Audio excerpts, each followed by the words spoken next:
Good morning student. आज हम class 10 का चैप्टर नंबर 10 करने जा रहे हैं। चैप्टर नंबर 10 क्लास 10 का है सर्कल। सर्कल के पहले बेसिक टर्म्स समझेंगे, जितनी भी टर्म्स होती हैं, फिर उसका बेसिक कंसेप्ट समझेंगे। उसके बाद में वन बाय वन आपको सारे क्वेश्चन कराने जा रहा हूं इस वीडियो में, तो आप अच्छी तरह से देखना। प्लस एग्जाम्पल भी करेंगे। सर्कल के 2 एग्जाम्पल बहुत इंपॉर्टेंट है, वो जरूर एग्जाम में आते हैं, तो पूरी वीडियो को अच्छी तरह देखना और अच्छी तरह से इस चैप्टर को करना। देखो, ऐसा नहीं होता कि आप पूरी वीडियो को एक ही बार देखो, नहीं हो पाएगा। आप पूरी वीडियो को 2 या 3 पार्ट में देखो। पहले आधे घंटे की वीडियो देखो, उसकी प्रैक्टिस करो अच्छी तरह, फिर आधे घंटे की वीडियो देखो, उसकी प्रैक्टिस करो, फिर आधे घंटे की वीडियो देखो। तो इस टाइप से आप इस वीडियो को कवर करना, ठीक है। तो अगर आपने चैनल सब्सक्राइब नहीं करा तो जल्दी से कर दें और लाइक, शेयर और कमेंट जरूर करें।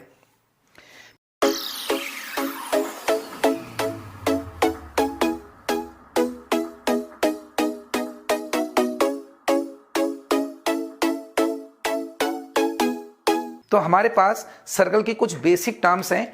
उन टर्म्स में सबसे पहला वर्ड आता है सर्कल। अब सर्कल की डेफिनेशन क्या होती है? सर्कल क्या होता है? सर्कल बेटा बहुत सारे पॉइंटों का एक कलेक्शन है। बहुत सारे पॉइंट्स हैं जो एक फिक्स पॉइंट से इक्वल डिस्टेंस पे हैं। Circle is a collection of points which are equidistance from a fix point. मैंने मान लिया सर्कल में यहां पर एक फिक्स पॉइंट है। इस पॉइंट से एक पॉइंट ये मैंने मान लिया, एक पॉइंट हमने ये सपोज करा, एक पॉइंट हमने ये सपोज करा, एक पॉइंट हमने ये सपोज करा, एक पॉइंट यहां। तो ऐसे बहुत सारे मिलियंस पॉइंट होंगे। तो बहुत सारे पॉइंटों को जब हम जोड़ देंगे, अगर वो इस फिक्स पॉइंट से इक्वल डिस्टेंस पे हैं, तो वो बनाएगा सर्कल। तो डेफिनेशन बनती है circle is a collection of points. बहुत सारे पॉइंट्स का एक कलेक्शन है, कलेक्शन ऑफ पॉइंट्स, बहुत सारे पॉइंट्स का एक कलेक्शन है which are equidistance from a fix point.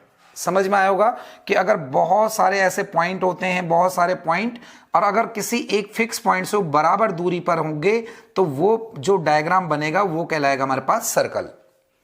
तो सर्कल आपको समझ में आ गया होगा। It is a collection of points which are equidistance from a fix point. अगर मैं बोलता हूं सर्कल का एग्जाम्पल दो, तो बहुत सारे बच्चे बोलते हैं सर कॉइन। कॉइन सर्कल का एग्जाम्पल नहीं होगा, क्योंकि उसकी एक क्या हो जाएगी, थिकनेस। ध्यान से देखोगे 5 रुपए वाले सिक्के की एक थिकनेस होती है, एक मोटाई होती है, तो वो सिलेंडर बन जाएगा। जैसे शादी में रखते हैं ना, प्लेट पे प्लेट रख देते हैं, तो एक क्या बन जाता है, सिलेंडर। तो that is not a circle. एक बस प्लेन में मैंने एक लाइन ड्रॉ कर दी, दैट इज अ सर्कल। उसके बाद आता है सेंटर ऑफ सर्कल। दूसरा हमारे पास जो हमने वर्ड सीखना है, सेंटर। तो ये जो फिक्स पॉइंट है उस सर्कल का, fix point, this is known centre of circle. The fix point is known as centre of circle. कौन सा फिक्स पॉइंट? जिससे सारे पॉइंट इक्वल डिस्टेंस पे हो, उसको बोल देते हैं हम क्या, सेंटर ऑफ सर्कल। अगला वर्ड आता है बेटा, तीसरा हमारे पास आती है रेडियस ऑफ सर्कल। रेडियस क्या होती है? ये जो सेंटर से लेकर और सरकमफ्रेंस का डिस्टेंस है, सेंटर से सरकमफ्रेंस का डिस्टेंस, ये रेडियस कहलाता है। सपोज दैट सर्कल का सेंटर यहां पर है, तो यहां से लेकर ये जो बाउंड्री है सर्कल की, this boundary is known as circumference. तो सेंटर से सरकमफ्रेंस का distance, the distance between centre to circumference is known as radius of circle. Radius हो गया। उसके बाद आता है डायमीटर। डायमीटर क्या होता है बेटा सर्कल का?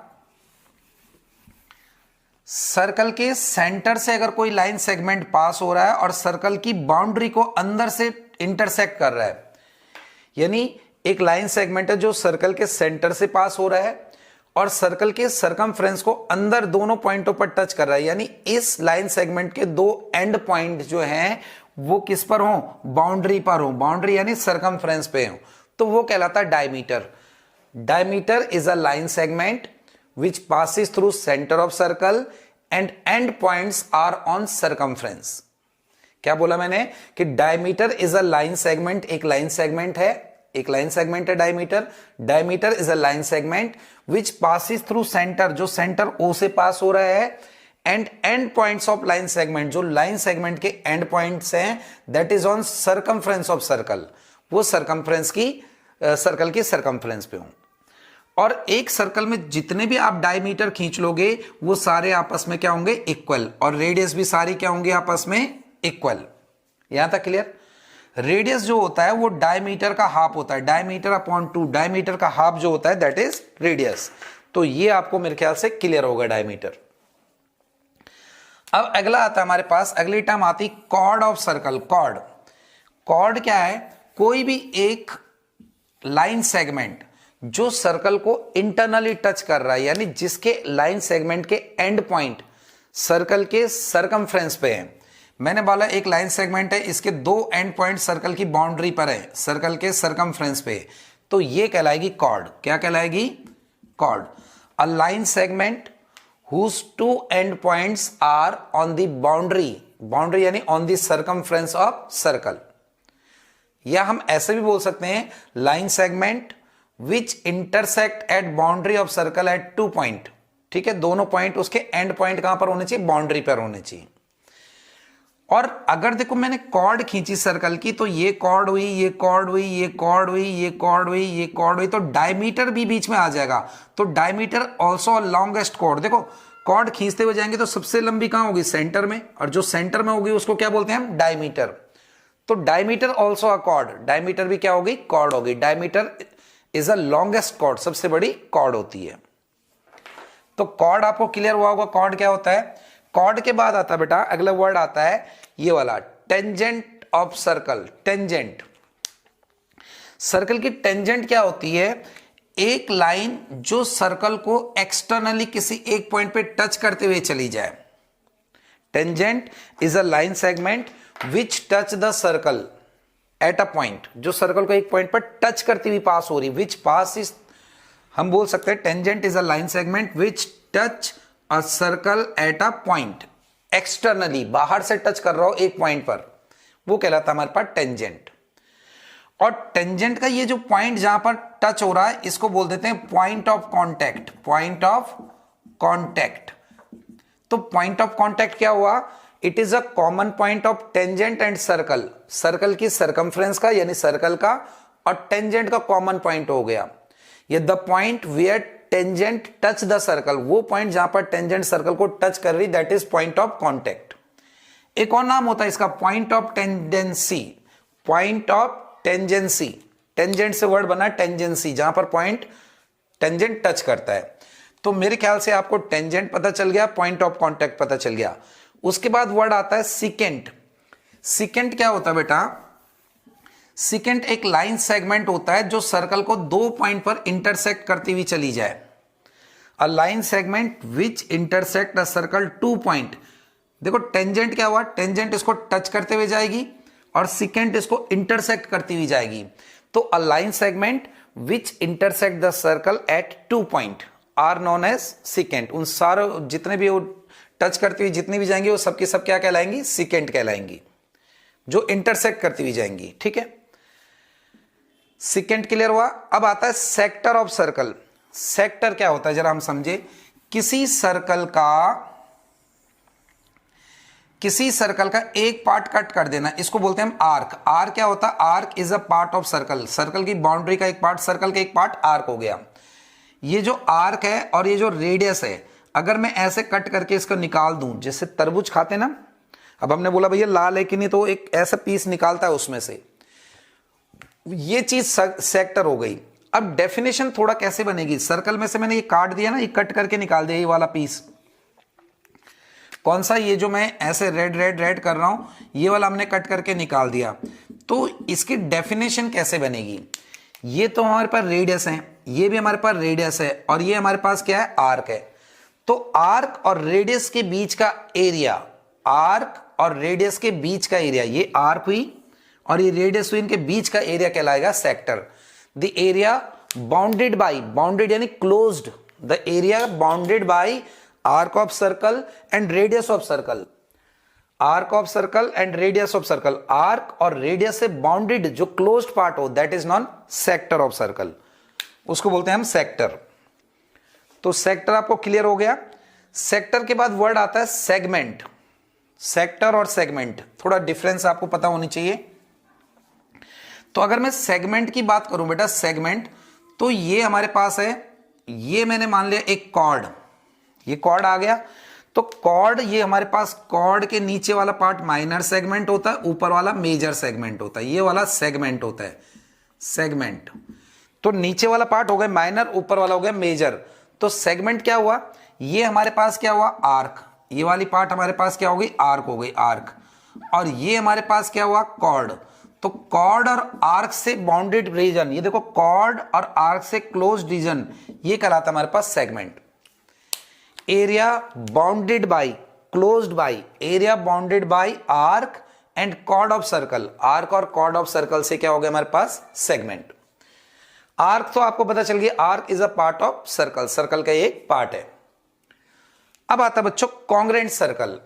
दो सर्कल कॉन्ग्रेंट तब होते हैं जब उनकी रेडियस बराबर हो। मानो एक सर्कल ये है और दूसरा भी एग्जैक्ट इतना ही बड़ा है कि इसको अगर मैं इसके ऊपर रख दूं तो सेम आ जाए, इसको इसके ऊपर रख दूं तो कवर कर जाए, तो कॉन्ग्रेंट कहलाएंगे। अब ये कब होगा, जब इनकी रेडियस बराबर होगी। सपोज ये 5 है, ये भी 5 है, तो इसके ऊपर रखूंगा तो पूरा कवर कर जाएगा। तो ऐसे सर्कल कहते हैं कॉन्ग्रेंट। दो circle which have same area, same radius, जिनका रेडियस क्या हो, सेम हो। अगला वर्ड आता है कॉन्सेंट्रिक सर्कल्स। कॉन्सेंट्रिक सर्कल वो सर्कल होते हैं जो एक ही सेंटर से बनते हैं। कॉन्सेंट्रिक नाम से पता चला सेम सेंटर। सपोज दैट मैंने सेंटर करा, यहां पर एक सर्कल बनाया, इसी सेंटर से एक और सर्कल बना दिया, इसी सेंटर से एक और सर्कल बना दिया, तो ये कॉन्सेंट्रिक सर्कल होंगे सारे। Having the same centre, circles having same centre are known as concentric circle. ये क्लियर। अब आता है इंटरसेक्टिंग सर्कल। इंटरसेक्टिंग सर्कल जो होते हैं बेटा, जो सर्कल इंटरसेक्ट करते हैं, जैसे सपोज दैट ये भी एक पॉइंट पर इंटरसेक्ट कर रहा है, या ये सर्कल आपस में इंटरसेक्ट कर रहे हैं, ये इंटरसेक्टिंग सर्कल होते हैं। विच इंटरसेक्ट एट अ पॉइंट और मोर देन वन पॉइंट। 2 हो सकता है, 2 से ज्यादा पे वो नहीं करते, है ना। कौन सा, तो अगर एक सर्कल के ऊपर आ गए तब तो हम बोल सकते हैं बहुत सारे पे करेंगे, तो इनको बोलते हैं इंटरसेक्टिंग सर्कल। इसके बाद एक छोटी सी चीज और, कि अगर एक सर्कल है, मैं बोलूंगा इसकी कितनी टेंजेंट हो सकती है, एक सर्कल की कितनी मैं टेंजेंट खींच सकता हूं, तो आप बोलोगे सर कितनी भी खींच दो। कैसे, एक टेंजेंट मैंने यहां खींची जो यहां पर टच हो रही, एक टेंजेंट मैंने यहां खींची जो यहां पर टच हो रही, एक टेंजेंट हमने यहां खींची जो यहां टच हो रही, एक यहां खींच दी टच हो रही, तो जो हम कितनी भी खींच सकते हैं। Infinite number of tangent a circle can have, infinite tangent खींची जा सकती है उसकी। अगर मैं बोलूंगा कितनी टेंजेंट है तो इनफाइनाइट।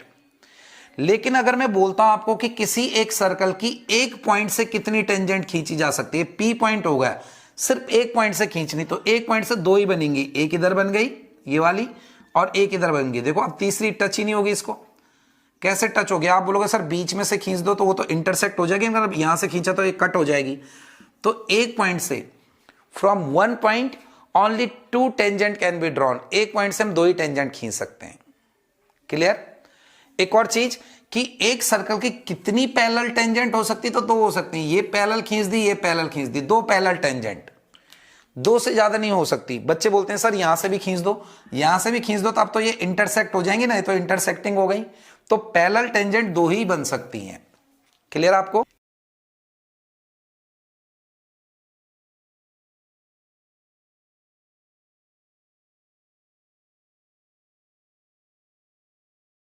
इसके बाद बेटा 2 थ्योरम है इस चैप्टर में, थ्योरम 2 है हमारे पास। ये टर्म समझ लेंगे आपने, सारे डेफिनेशन देख लेंगे अच्छी तरह से। तो अब 2 थ्योरम है, थ्योरम नंबर 10.1 और 10.2। पहले हम करेंगे theorem number 10.1। Prove that tangents at any point of contact, prove that tangents at any point of circle is perpendicular to radius through the point of contact. क्या बोल रहा है ये, थ्योरम नंबर 10.1 कर रहे हैं पहले हम ये वाली। वो कह रहा है एक सर्कल है, ये एक सर्कल दे रखा है, ये सर्कल हो गया। Prove that tangents any point, किसी भी पॉइंट पर इसका एक टेंजेंट बनाया मैंने, ये टेंजेंट बनाया और इसका नाम दे दिया मैंने एक्स वाई। ये एक टेंजेंट हुआ हमारे पास to a circle perpendicular to radius at point of contact. ये बोल रहा है ये टेंजेंट जो होगा वो रेडियस के साथ परपेंडिकुलर होगा पॉइंट ऑफ कॉन्टैक्ट पर। पॉइंट ऑफ कॉन्टैक्ट मैंने बताया था तुम्हें क्या होता है, जहां पर टेंजेंट टच करता है उसको बोलते हैं पॉइंट ऑफ कॉन्टैक्ट या पॉइंट ऑफ टेंडेंसी। ठीक है, टेंजेंसी, टेंजेंसी या पॉइंट ऑफ कॉन्टैक्ट। तो ये बोल रहा है कि हमें ये प्रूव करना है कि रेडियस इसके ऊपर परपेंडिकुलर होगी, रेडियस टेंजेंट के ऊपर परपेंडिकुलर होगी। इसको O मान लेते हैं और इसको मैंने कोई पॉइंट M मान लिया। यहां तक क्लियर। तो सबसे पहले आता है गिवन, ये हमें प्रूव करना है कि यहां पर 90 है। पहला स्टेप हमारे हमेशा क्या होता है, गिवन का होता है कि हमें क्या क्या दे रखा है, तो वो लिख देंगे हम क्या दे रखा है। यहां पर हमारे पास गिवन में आएगा बेटा क्या गिवन में आएगा?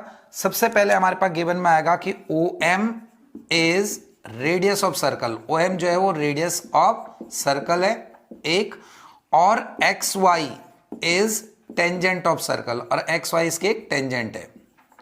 यही दे रखा हमारे पास। टू प्रूव, हमने यहां पर प्रूव क्या करना है? हमने प्रूव यहां पर करना है कि OM जो है वो परपेंडिकुलर होगी XY पर। ये जो OM वाली लाइन है ये XY जो टेंजेंट है इस पर परपेंडिकुलर होगी। रेडियस परपेंडिकुलर होती है टेंजेंट पे, ये हमने प्रूव करना है। अब देखो इसके लिए हम क्या करते हैं, इसके लिए हम कुछ बेसिक कंसेप्ट देखते हैं कि पहले मैं तुम्हें एक बात बताऊं, अगर कोई एक लाइन सेगमेंट है, ये कोई एक लाइन है, मैंने मान लिया एक लाइन सेगमेंट ऐसा कुछ है, यहां पर एक पॉइंट है, यहां पर पॉइंट। अब यहां से अगर मैं बहुत सारी लाइन खींचता हूं, एक लाइन ये खींचता हूं, एक लाइन ये खींचता हूं, एक लाइन ये खींचता हूं, एक लाइन ये खींचता हूं, एक लाइन इधर खींचता हूं, एक लाइन इधर खींचता हूं, मैं कहूंगा इनमें परपेंडिकुलर कौन सा होगा? तो सिंपल सा एक लॉजिक होता है ज्योमेट्री का कि जो सबसे छोटा होगा पॉइंट से लेकर और लाइन सेगमेंट तक, जिस लाइन की लेंथ सबसे छोटी होगी वो परपेंडिकुलर होगा। सबसे छोटा ये वाला आ रहा है, इसका मतलब ये परपेंडिकुलर होगा। किसी भी एक पॉइंट से एक लाइन पे अगर मैं लाइन खींचूंगा तो जो स्मॉलेस्ट होगा, लेंथ जिसकी छोटी होगी, वो परपेंडिकुलर होगा।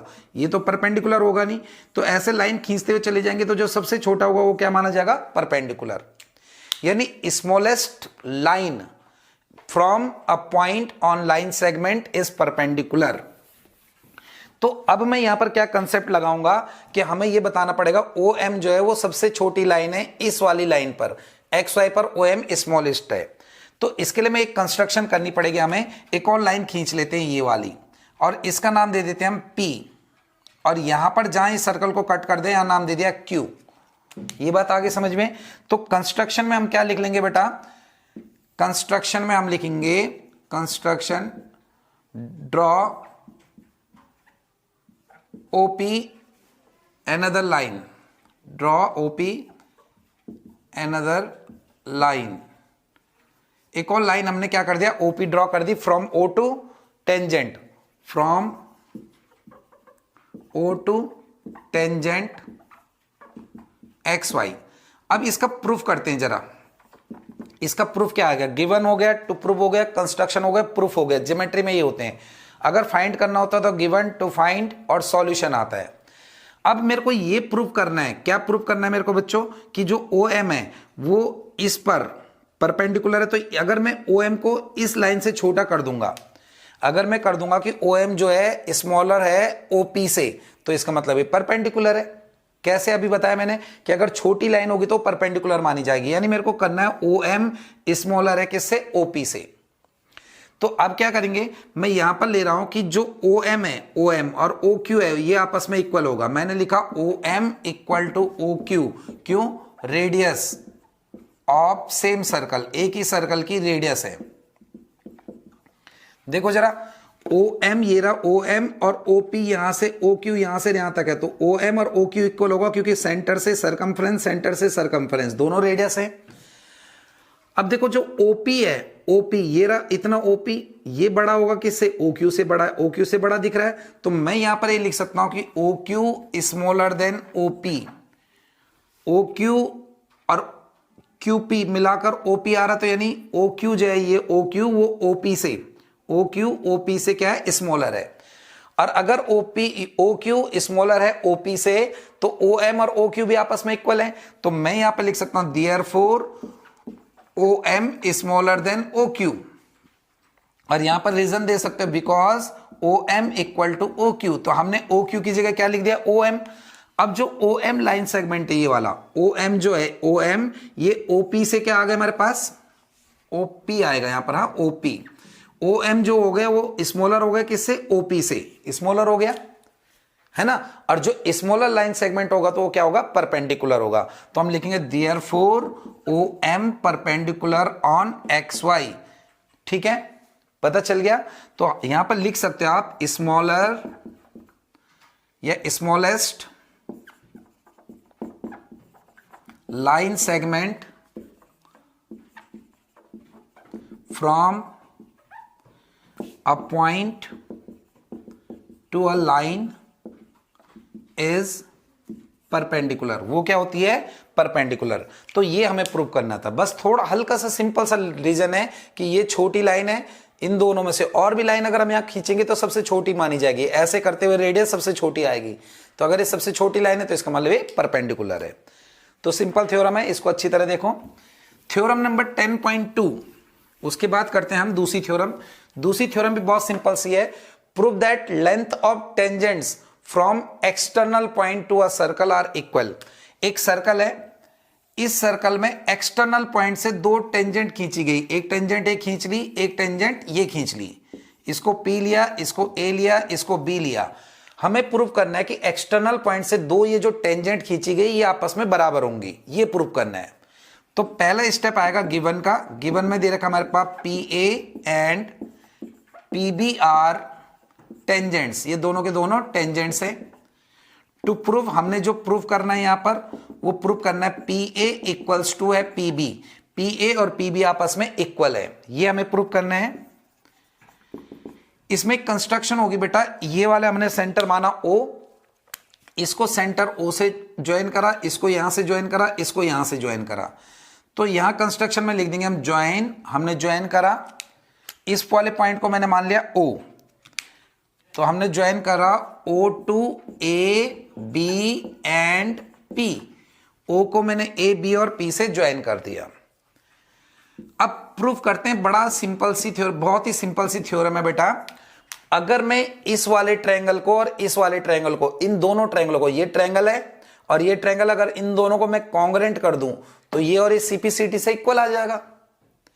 अगर इसको और इसको कॉन्ग्रेंट कर दे तो PA और PB CPCT से इक्वल आ जाएगा। बस यही करना है मैंने।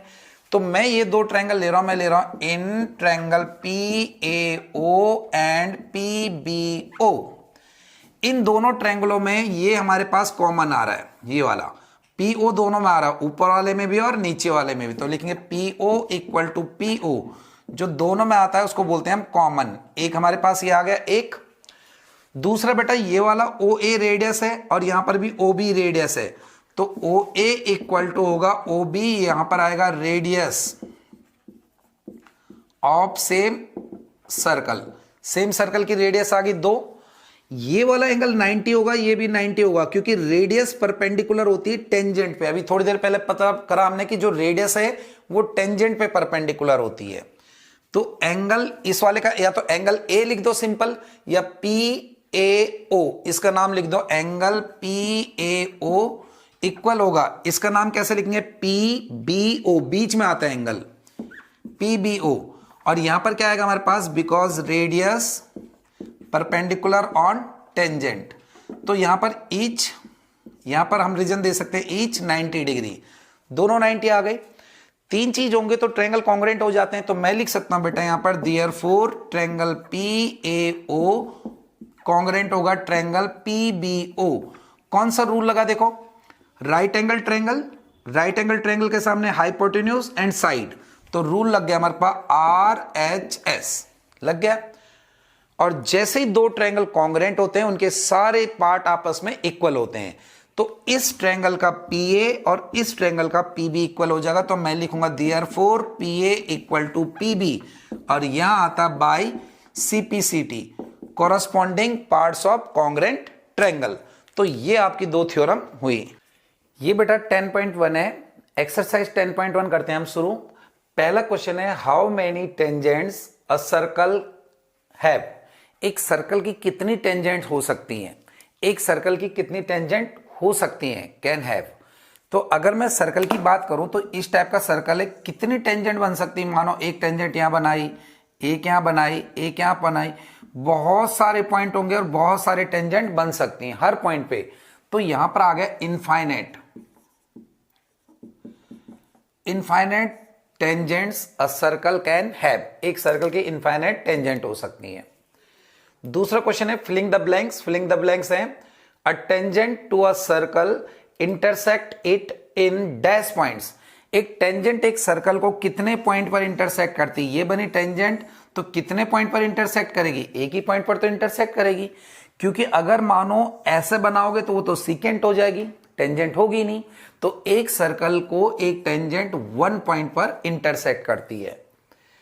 A line intersecting the circle in 2 points. अभी मैं ये बता रहा था, अगर एक लाइन है किसी सर्कल को, ये सर्कल है, एक लाइन इसको 2 पॉइंट पर इंटरसेक्ट करेगी तो वो कहलाएगी सिकेंट। क्या हो जाएगी वो? सिकेंट। हमने पीछे डेफिनेशन भी करी थी इनकी। अ circle can have parallel tangent. एक सर्कल की कितनी पैरेलल टेंजेंट बन सकती हैं? देखो बच्चों, मैंने पीछे भी बताया था कि ये एक सर्कल है, इसकी एक टेंजेंट ये बनी, एक ये बनी, 2 पैरेलल टेंजेंट हुई। किधर भी बना लो, इधर बनाओगे तो 2 पैरेलल टेंजेंट, तो 2 ही हो सकती हैं। कई बार बच्चों के एक माइंड में मिसकंसेप्ट होता है कि सर एक इधर भी तो बना सकते हो आप, तो तब ये दोनों इंटरसेक्ट कर रही हैं, इन दोनों को क्या कर रही? इंटरसेक्ट। तब नहीं हो सकता, इंटरसेक्टिंग हो जाएंगी तब वो लाइन। तो पैरेलल टेंजेंट अगर मैं बात करूं कि पैरेलल टेंजेंट ये आए हमारे पास, है ना, तो ये पैरेलल टेंजेंट एक सर्कल की एक 2 ही बन सकती हैं। The common point of the tangent and circle, वो कह रहा है ये टेंजेंट और सर्कल का जो कॉमन पॉइंट है ये क्या कहलाता है? जो दोनों में आता है, पॉइंट ऑफ कॉन्टैक्ट या पॉइंट ऑफ टेंजेंसी। टेंजेंट से बना टेंजेंसी। तो ये हमारे पास फर्स्ट और सेकंड क्वेश्चन। 10.1 का question number 3, a tangent P Q at a point P of a circle. एक बोल रहा पी क्यू टेंजेंट है सर्कल के पी पॉइंट पर, तो ये बनाया मैंने, ऐसे एक टेंजेंट बनाया। A tangent P Q, tangent का नाम पी क्यू है, at a point P of a circle, circle के पी पॉइंट पर टच कर रहा, तो इसका मतलब ये पी होगा और ये क्या होगा? क्यू। तो पी क्यू टेंजेंट हो गया, और पी पर हमने पॉइंट, सर्कल पर हमने पॉइंट ले लिया पी, यही उसने बोला था। ऑफ रेडियस 5, इस सर्कल की रेडियस 5 है, तो ये मैंने इसको सेंटर से मिलाया और ये ले लिया 5 सेंटीमीटर की इसकी radius. And meet a line through O, ये लाइन जो है ओ को मिलती है, सेंटर पर मिल गई, और रेडियस परपेंडिकुलर होता है, ये तो हमें पता है यहां पर 90 का एंगल होगा। ठीक है, so that O Q is 12, O Q यानी ये सेंटर ओ बोल रहा है और यहां से यहां तक ओ क्यू बोल रहा है 12 सेंटीमीटर है। कह रहा find the length of P Q, तो चुन्नू मुन्ना सा क्वेश्चन है, मजाक है, पी क्यू की लेंथ निकालनी है तो पाइथागोरस निकाल देंगे आप। पहले बेटा पूरी ज्योमेट्री में आप लिखे करो, चाहे निकालना भी होगा ना तो given to find and solution, तभी मार्क्स मिलते हैं। प्रूफ करना है तो given to proof and proof. तो गिवन में क्या आ जाएगा हमारे पास? P Q is tangent, P Q एक टेंजेंट है। ओपी इज रेडियस, ओपी जो है वो रेडियस है ऑफ सर्कल, सर्कल की। और क्या दे रखा? ओपी दे रखा है 5 सेंटीमीटर, ओ क्यू दे रखा हमारे पास 12 सेंटीमीटर। तो यहां पर गिवन हो गया, गिवन के बाद यहां पर आएगा टू फाइंड, टू प्रूफ नहीं आएगा, टू फाइंड। क्या निकालना हमने निकालना क्या है? हमने निकालना है पी क्यू, पी क्यू हमने कैलकुलेट करना है, और फिर आता है इसमें सॉल्यूशन, प्रूफ वगैरह नहीं आता। तो इस वाले ट्रायंगल में हम पाइथागोरस लगा देंगे। हम लगा रहे हैं in triangle P Q O, मैंने ये वाला ट्रायंगल लिया पी क्यू ओ, ये वाला ट्रायंगल ले रहा हूं, पाइथागोरस लगा रहा हूं, hypotenuse square, perpendicular square plus base square. अब बेटा यहां पर हाइपोटेन्यूज कौन सा होगा? 90 के सामने वाला, 90 यहां हो रहा है, 90 के सामने वाला हाइपोटेन्यूज होगा, यानी ओ क्यू का स्क्वायर। तो यहां पर आया ओ क्यू स्क्वायर, और परपेंडिकुलर और बेस किसी को भी मान लो, तो हम इसको परपेंडिकुलर मान रहे OP square plus P Q square. But 90 के सामने वाला होता है हाइपोटेन्यूज, बाकी परपेंडिकुलर और बेस आप किसी को भी सपोज कर सकते हो। तो ओ क्यू हमारे पास है 12, यहां पर आया 12 का स्क्वायर। पी क्यू हमारे, ओपी हमारे पास है 5, तो यहां पर आया 5 का स्क्वायर, और पी क्यू हमें निकालना है तो इसका होल स्क्वायर। यह है 144, 5 का स्क्वायर 25 इधर लाएंगे -25 हो जाएगा, इक्वल टू पी क्यू का होल स्क्वायर। यानी बेटा पी क्यू का स्क्वायर इक्वल टू, इसको माइनस करेंगे तो आएगा 119, और पी क्यू निकालना है तो ये स्क्वायर रूट बन के चला जाता, तो 119 आ गया। So correct answer is √119 centimetre. तो बड़ा सिंपल क्वेश्चन है, पाइथागोरस लगाएगा और ये आ जाएगा, तो ये तो सिंपल है। इसके बाद क्वेश्चन नंबर 4, क्वेश्चन 4 एग्जाम में आता नहीं है पर तुम्हारी एनसीईआरटी में दे रखा है तो मैं करा देता हूं। कंस्ट्रक्शन का क्वेश्चन है, वैसे कंस्ट्रक्शन से नहीं करना, सिंपल करना है। ड्रॉ अ सर्कल, एक सर्कल ड्रॉ करो, तो आप कंपास खोलोगे कितनी भी, 3 सेंटीमीटर 4 सेंटीमीटर, और ऐसे एक सर्कल ड्रॉ कर दोगे कंपास से। And 2 line parallel to the given line, इसमें कोई एक गिवन लाइन है, 2 लाइन उसके पैरेलल बनानी, तो ये लाइन मैंने मान ली, इसको मैंने मान लिया लाइन L1, और ये लाइन L1 हमारे पास है गिवन लाइन। तो आप सिंपल स्केल रखोगे और एक लाइन खींच दोगे। Two lines parallel to given line, ये गिवन लाइन के पैरेलल दो लाइन होनी चाहिए, इसके पैरेलल दो line. Two lines parallel to given line such that one is tangent other is secant. इसमें दो लाइन पैरेलल बनानी, लेकिन एक टेंजेंट और एक सिकेंट। तो इसके पैरेलल एक टेंजेंट यहां से बना देना स्केल से, बिल्कुल पैरेलल खींचना, और ये L2 लाइन ये हमारे पास हो गई टेंजेंट, टच कर रही है। और दूसरी कह रहा है इसके सिकेंट होनी चाहिए, तो या तो इसी के बीच में बना दो या ऊपर बना दो, आपकी मर्जी है।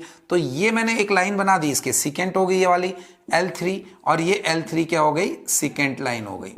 तो बिल्कुल सिंपल क्वेश्चन है, मेरे ख्याल से आप ये कर सकते हो। ये हुई बेटा 10.1 एक्सरसाइज। उसके बाद आता बच्चों एक्सरसाइज 10.2। 10.2 का फर्स्ट क्वेश्चन है, from a point Q the length of tangent of a circle is 24। ये क्या बोल रहा है, एक सर्कल है, कह रहा फ्रॉम अ पॉइंट Q, ये पॉइंट मैंने Q कंसीडर करा, यहां से कह रहा लेंथ जो है टेंजेंट की, फ्रॉम अ पॉइंट Q एक पॉइंट लिया, the length of tangent of a circle is 24। इसकी जो लेंथ है वो 24 सेंटीमीटर है। यहां पर एक पॉइंट P मान लेते हैं, तो QP की लेंथ हो गई 24, and the distance of Q from the centre, इस Q का डिस्टेंस सर्कल के सेंटर से, यहां पर मैंने सर्कल का सेंटर कंसीडर करा, यहां पर ये मैंने मान लिया सर्कल का O सेंटर, यहां से डिस्टेंस है 25 centimetre. Then the radius of circle, radius कौन सा होगा, ये वाला, ये हमें निकालना है, यानी हमें क्या निकालना है, OP निकालना है, OP ये निकालना है। तो बड़ा सिंपल क्वेश्चन है, यहां पर 90 का एंगल होता है, ये हमें पता है, तो हम इस वाले ट्रायंगल में पाइथागोरस लगा देंगे। सॉल्यूशन कर रहे हैं हम इसका, सॉल्यूशन में लिख रहे हैं कि OP जो है वो परपेंडिकुलर होगा PQ के ऊपर। OP और PQ परपेंडिकुलर होंगे, रीजन क्या आएगा बच्चों, आपको पता है, radius perpendicular on tangent, 10.1 theorem थी हमारे पास। और अगर ये परपेंडिकुलर तो एंगल 90 का हो गया, और जब भी 90 का हो गया तो ट्रायंगल में हम पाइथागोरस लगा सकते हैं। इन ट्रायंगल POQ, इसमें लिख रहा हूं hypotenuse square equal to perpendicular square plus base square. Hypotenuse कौन सी होती है, सबसे बड़ी साइड, यानी 90 के सामने वाली सबसे बड़ी साइड होती है। यहां 90 है, इसके सामने आया हमारे पास OQ, तो हाइपोटेन्यूज हमारे पास आ गया OQ का स्क्वायर, परपेंडिकुलर और बेस किसी को भी मान लो, तो यहां पर लिख सकते हैं हम OP का स्क्वायर प्लस PQ का स्क्वायर। OQ जो हमारे पास साइड है यहां से यहां तक OQ वो है 25, तो ये ले लिया 25 का स्क्वायर। OP हमें निकालना है, OP का स्क्वायर, और प्लस PQ हमारे पास है 24। OP रेडियस है, वो हमें निकालनी है, सेंटर से लेकर और सरकमफ्रेंस तक रेडियस है ये आया 625 OP का स्क्वायर और प्लस 576। एक साइड लेंगे, 625 माइनस 576 इक्वल टू OP का स्क्वायर, यानी OP का स्क्वायर इक्वल टू आ गया हमारे पास 15 में से 6 9 और 11 में 49 आ गया, तो OP आ जाएगा हमारे पास 7 सेंटीमीटर। इसका मतलब जो रेडियस है, रेडियस कितनी बन गई सर्कल की, वो बन गई 7 सेंटीमीटर। क्वेश्चन क्लियर हुआ होगा मेरे ख्याल से आप लोगों को ये। इसके बाद आता है बच्चों ये क्वेश्चन नंबर 2। क्वेश्चन नंबर 2 बोल रहा है TP and TQ are tangent of circle. TP ये टेंजेंट है, TQ ये भी टेंजेंट है, ये और ये टेंजेंट दे रखी है, विद सेंटर O, सर्कल का सेंटर O दे रखा है। एंगल POQ 110, एंगल POQ यानी ये एंगल O, बीच में लिखते हैं POQ, ये वाला एंगल दे रखा 110। हमें निकालना है PTQ, एंगल PTQ, यानी मेरे को निकालना है ये वाला एंगल, ये वाला, तो बड़े प्यार से निकल जाएगा। देखो भाई ये एंगल 90 होगा और ये एंगल 90 होगा। क्यों, मैं इसका सॉल्यूशन कर रहा हूं, सॉल्यूशन में हम लिख रहे हैं क्यों होगा 90 का, OP जो होगा OP वो परपेंडिकुलर, ये जो OP है वो परपेंडिकुलर होगा TP पे, और OQ जो है वो परपेंडिकुलर होगा किस पर, TQ पर। ये TP पर परपेंडिकुलर है, TQ पर परपेंडिकुलर, कारण क्या आएगा, radius perpendicular on tangent. Radius जो होते हैं वो टेंजेंट पर परपेंडिकुलर होते हैं। तो अगर परपेंडिकुलर हुए तो इस क्वाड्रिलेटरल की अगर मैं बात करूं, इन क्वाड्रिलेटरल ये एक क्वाड्रिलेटरल बन गया, एक साइड, दो साइड, तीन साइड, चार साइड, क्वाड्रिलेटरल बना। एंड क्वाड्रिलेटरल के चारों एंगल का sum, angle P plus angle Q plus angle P O Q plus ये वाला angle P T Q, angle P T Q equal to 360 होगा। एंगल पी ये वाला हुआ, ये 90 का हो गया क्योंकि रेडियस परपेंडिकुलर होगी टेंजेंट पे। एंगल क्यू रेडियस परपेंडिकुलर होगी टेंजेंट पे, 90 हुआ। एंगल पी ओ क्यू ये वाला तो ये दे रखा 110 plus angle P T Q ये जो हमें निकालना है ये हुआ बेटा 360, टोटल 360 हुआ। अब इसको और इसको ऐड करते हैं तो आया 200, इसको ऐड करेंगे तो 290 plus angle P T Q equal to आया 360। यहां से बच्चों एंगल पी टी क्यू निकालते हैं तो 290 को दूसरी साइड ले जाएंगे तो मेरे पास आया 360 माइनस 290, तो angle P T Q equal to आ गया 70 डिग्री। क्लियर हो गया ये वाला क्वेश्चन। उसके बाद आता बच्चों थर्ड वाला question, if tangent P A and P B from point P, एक सर्कल के दो टेंजेंट बनाने P A and P B, तो पहले इसका डायग्राम बनाते हैं। ये बनाया मैंने एक सर्कल, इसके दो टेंजेंट बनाए, एक बनाया पी ए और एक बनाया पी बी, तो ये हुआ P, ये हुआ A और ये हुआ B। पी ए और पी बी दो टेंजेंट बनाए, ठीक है। फ्रॉम पॉइंट P से हमने दो टेंजेंट बनाए of a circle with centre O, circle का जो सेंटर है वो हमने O मान लिया। Incline each other at 80 degree, ये दोनों इंक्लाइन मतलब दोनों कितने पे झुके हुए हैं, 80 डिग्री पर झुके हुए हैं। ये दोनों ऐसे एक दूसरे को इंक्लाइनेशन वाला एक दूसरे पे ऐसे ऐसे एक दूसरे पे झुके रहना, इस टाइप से। ये 80 पर दे रखे हैं दोनों के दोनों। देन POA एंगल हमें निकालना है, इसको ज्वाइन करते हैं POA मतलब ये वाला एंगल निकालना बच्चों, ये वाला एंगल हमें फाइंड करना है। तो ये तो 90 हुआ, कंफर्म है, रेडियस परपेंडिकुलर होती है टेंजेंट पे। तो अगर मैं पूरे क्वेश्चन को सिस्टमैटिक लिखूंगा तो सिस्टमैटिक में आप पहले गिवन में लिख दोगे, क्या दे रखा है, PA and PB are tangents, ये दोनों टेंजेंट्स दे रखी हैं। एक और चीज दे रखी है कि एंगल P जो है वो 80 डिग्री का बना रहा है, ठीक है, ये हमारे पास दे रखा है। टू फाइंड, हमने जो फाइंड करना है, क्या फाइंड करना है, एंगल POA, ये हमने फाइंड करना है। अच्छा जी, अब एक चीज बताते हैं हम आपको कि ये अगर मैं इसको ज्वाइन कर दूं ऐसे, इसको मैंने ज्वाइन करा तो ये ट्रायंगल और ये ट्रायंगल कॉन्ग्रुएंट होते हैं। हम पीछे भी कर चुके हैं, जब हमने दोनों टेंजेंट इक्वल करे थे तो ये और दो कॉन्ग्रुएंट करे थे। कैसे, 90-90, ये रेडियस ये कॉमन, तो ये दोनों कॉन्ग्रुएंट होते हैं। इसका मतलब है ऊपर वाले को 1 एंगल मान लू मैं इतने वाले को, और नीचे वाले को 2 मान लू, तो एंगल 1, इस वाले की बात कर रहा हूं मैं, इस वाले ट्रायंगल में एंगल 1 और एंगल 2 बराबर होगा। तो मैं यहां पर लिख रहा हूं इसके सॉल्यूशन में कि angle 1 always equal to angle 2, और दोनों के दोनों 40-40 आ जाएंगे क्योंकि टोटल कितने का है, 80 का है। तो एंगल 1 और एंगल 2 आएंगे हाफ ऑफ एंगल P, लिख दो चलो। Angle 1 equal to angle 2 equal to आ जाएगा 40-40 के। क्यों आएंगे, यहां रीजन दे दो, बिकॉज ट्रायंगल PAO कॉन्ग्रुएंट होगा ट्रायंगल PBO, रीजन देना जरूरी है। दोनों कॉन्ग्रुएंट है, अगर ये 80 का है तो ये 40, ये भी 40 आ गया। अब मैं इसके बाद ले रहा हूं बेटा इन ट्रायंगल PAO, ये वाला ट्रायंगल ले रहा हूं PAO, इसमें तीनों एंगल का sum, angle 1 plus angle A plus angle POA equal to 180 होगा। किसी ट्रायंगल के तीनों एंगल का सम 180 होता है, तो ये एंगल और ये एंगल 180 हो गया, पता चल गया। और एंगल 1 हमें मिल गया, कितने का मिल गया, 40, यहां पर आ गया 40 डिग्री। एंगल A हमें मिल गया, कितने का मिला, 90, और प्लस एंगल POA हमने निकालना है इक्वल टू 180। एंगल A 90 का क्यों हो गया, एंगल A जो होगा वो 90 का होगा, कारण है रेडियस परपेंडिकुलर ऑन टेंजेंट, ये हमने रीजन भी देना है।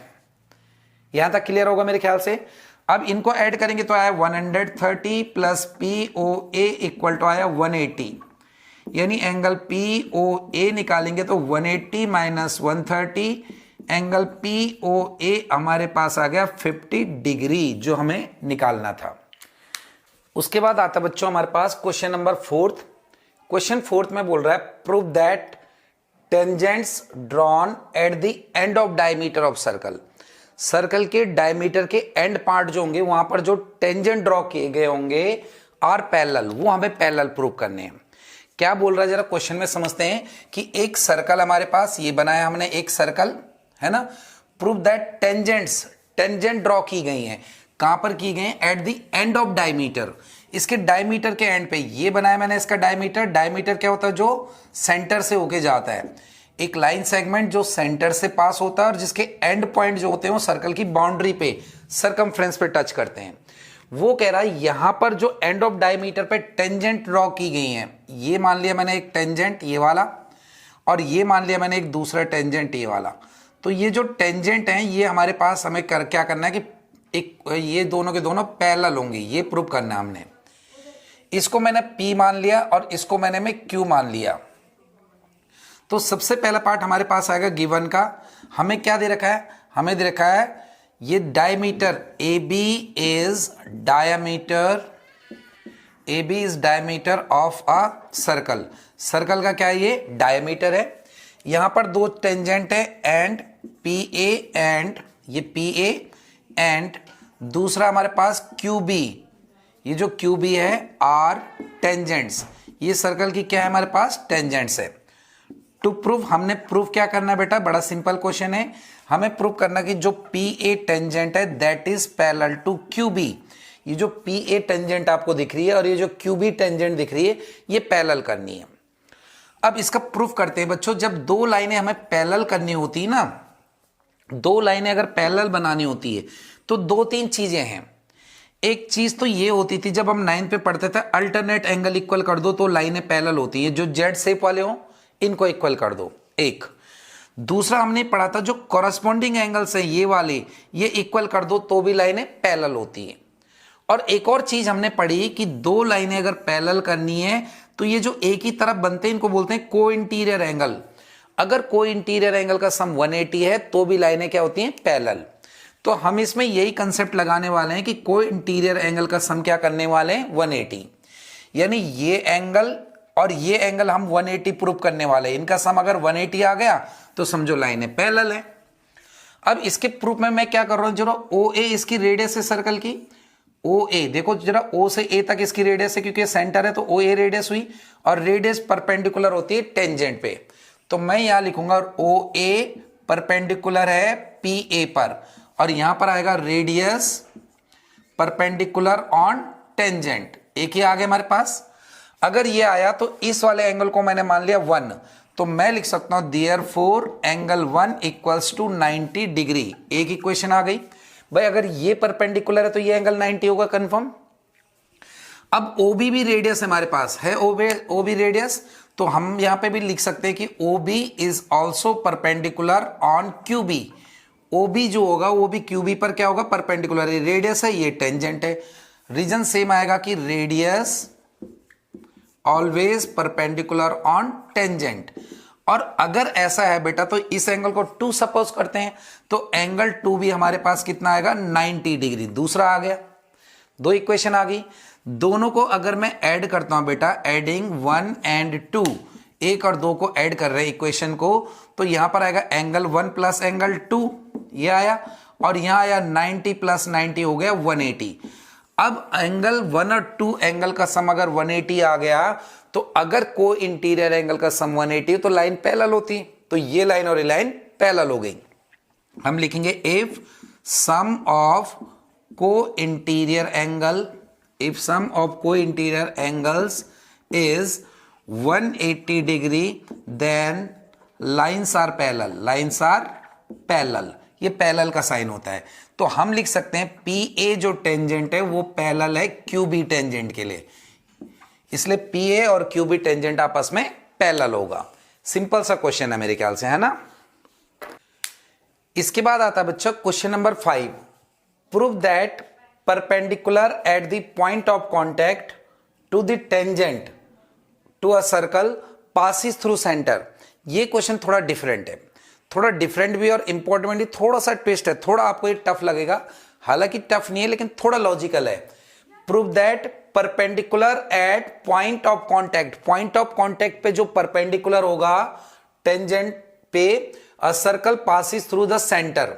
ये क्या बोलना चाह रहा है क्वेश्चन में बताता हूं मैं। ये बनाया मैंने एक सर्कल, यहां पर बनाया मैंने इसका एक टेंजेंट, ये वाला पॉइंट कहलाता पॉइंट ऑफ कांटेक्ट। कह रहा यहां पर जो परपेंडिकुलर होगा ये सेंटर से पास होगा, ये सेंटर से कहीं से पास होना चाहिए।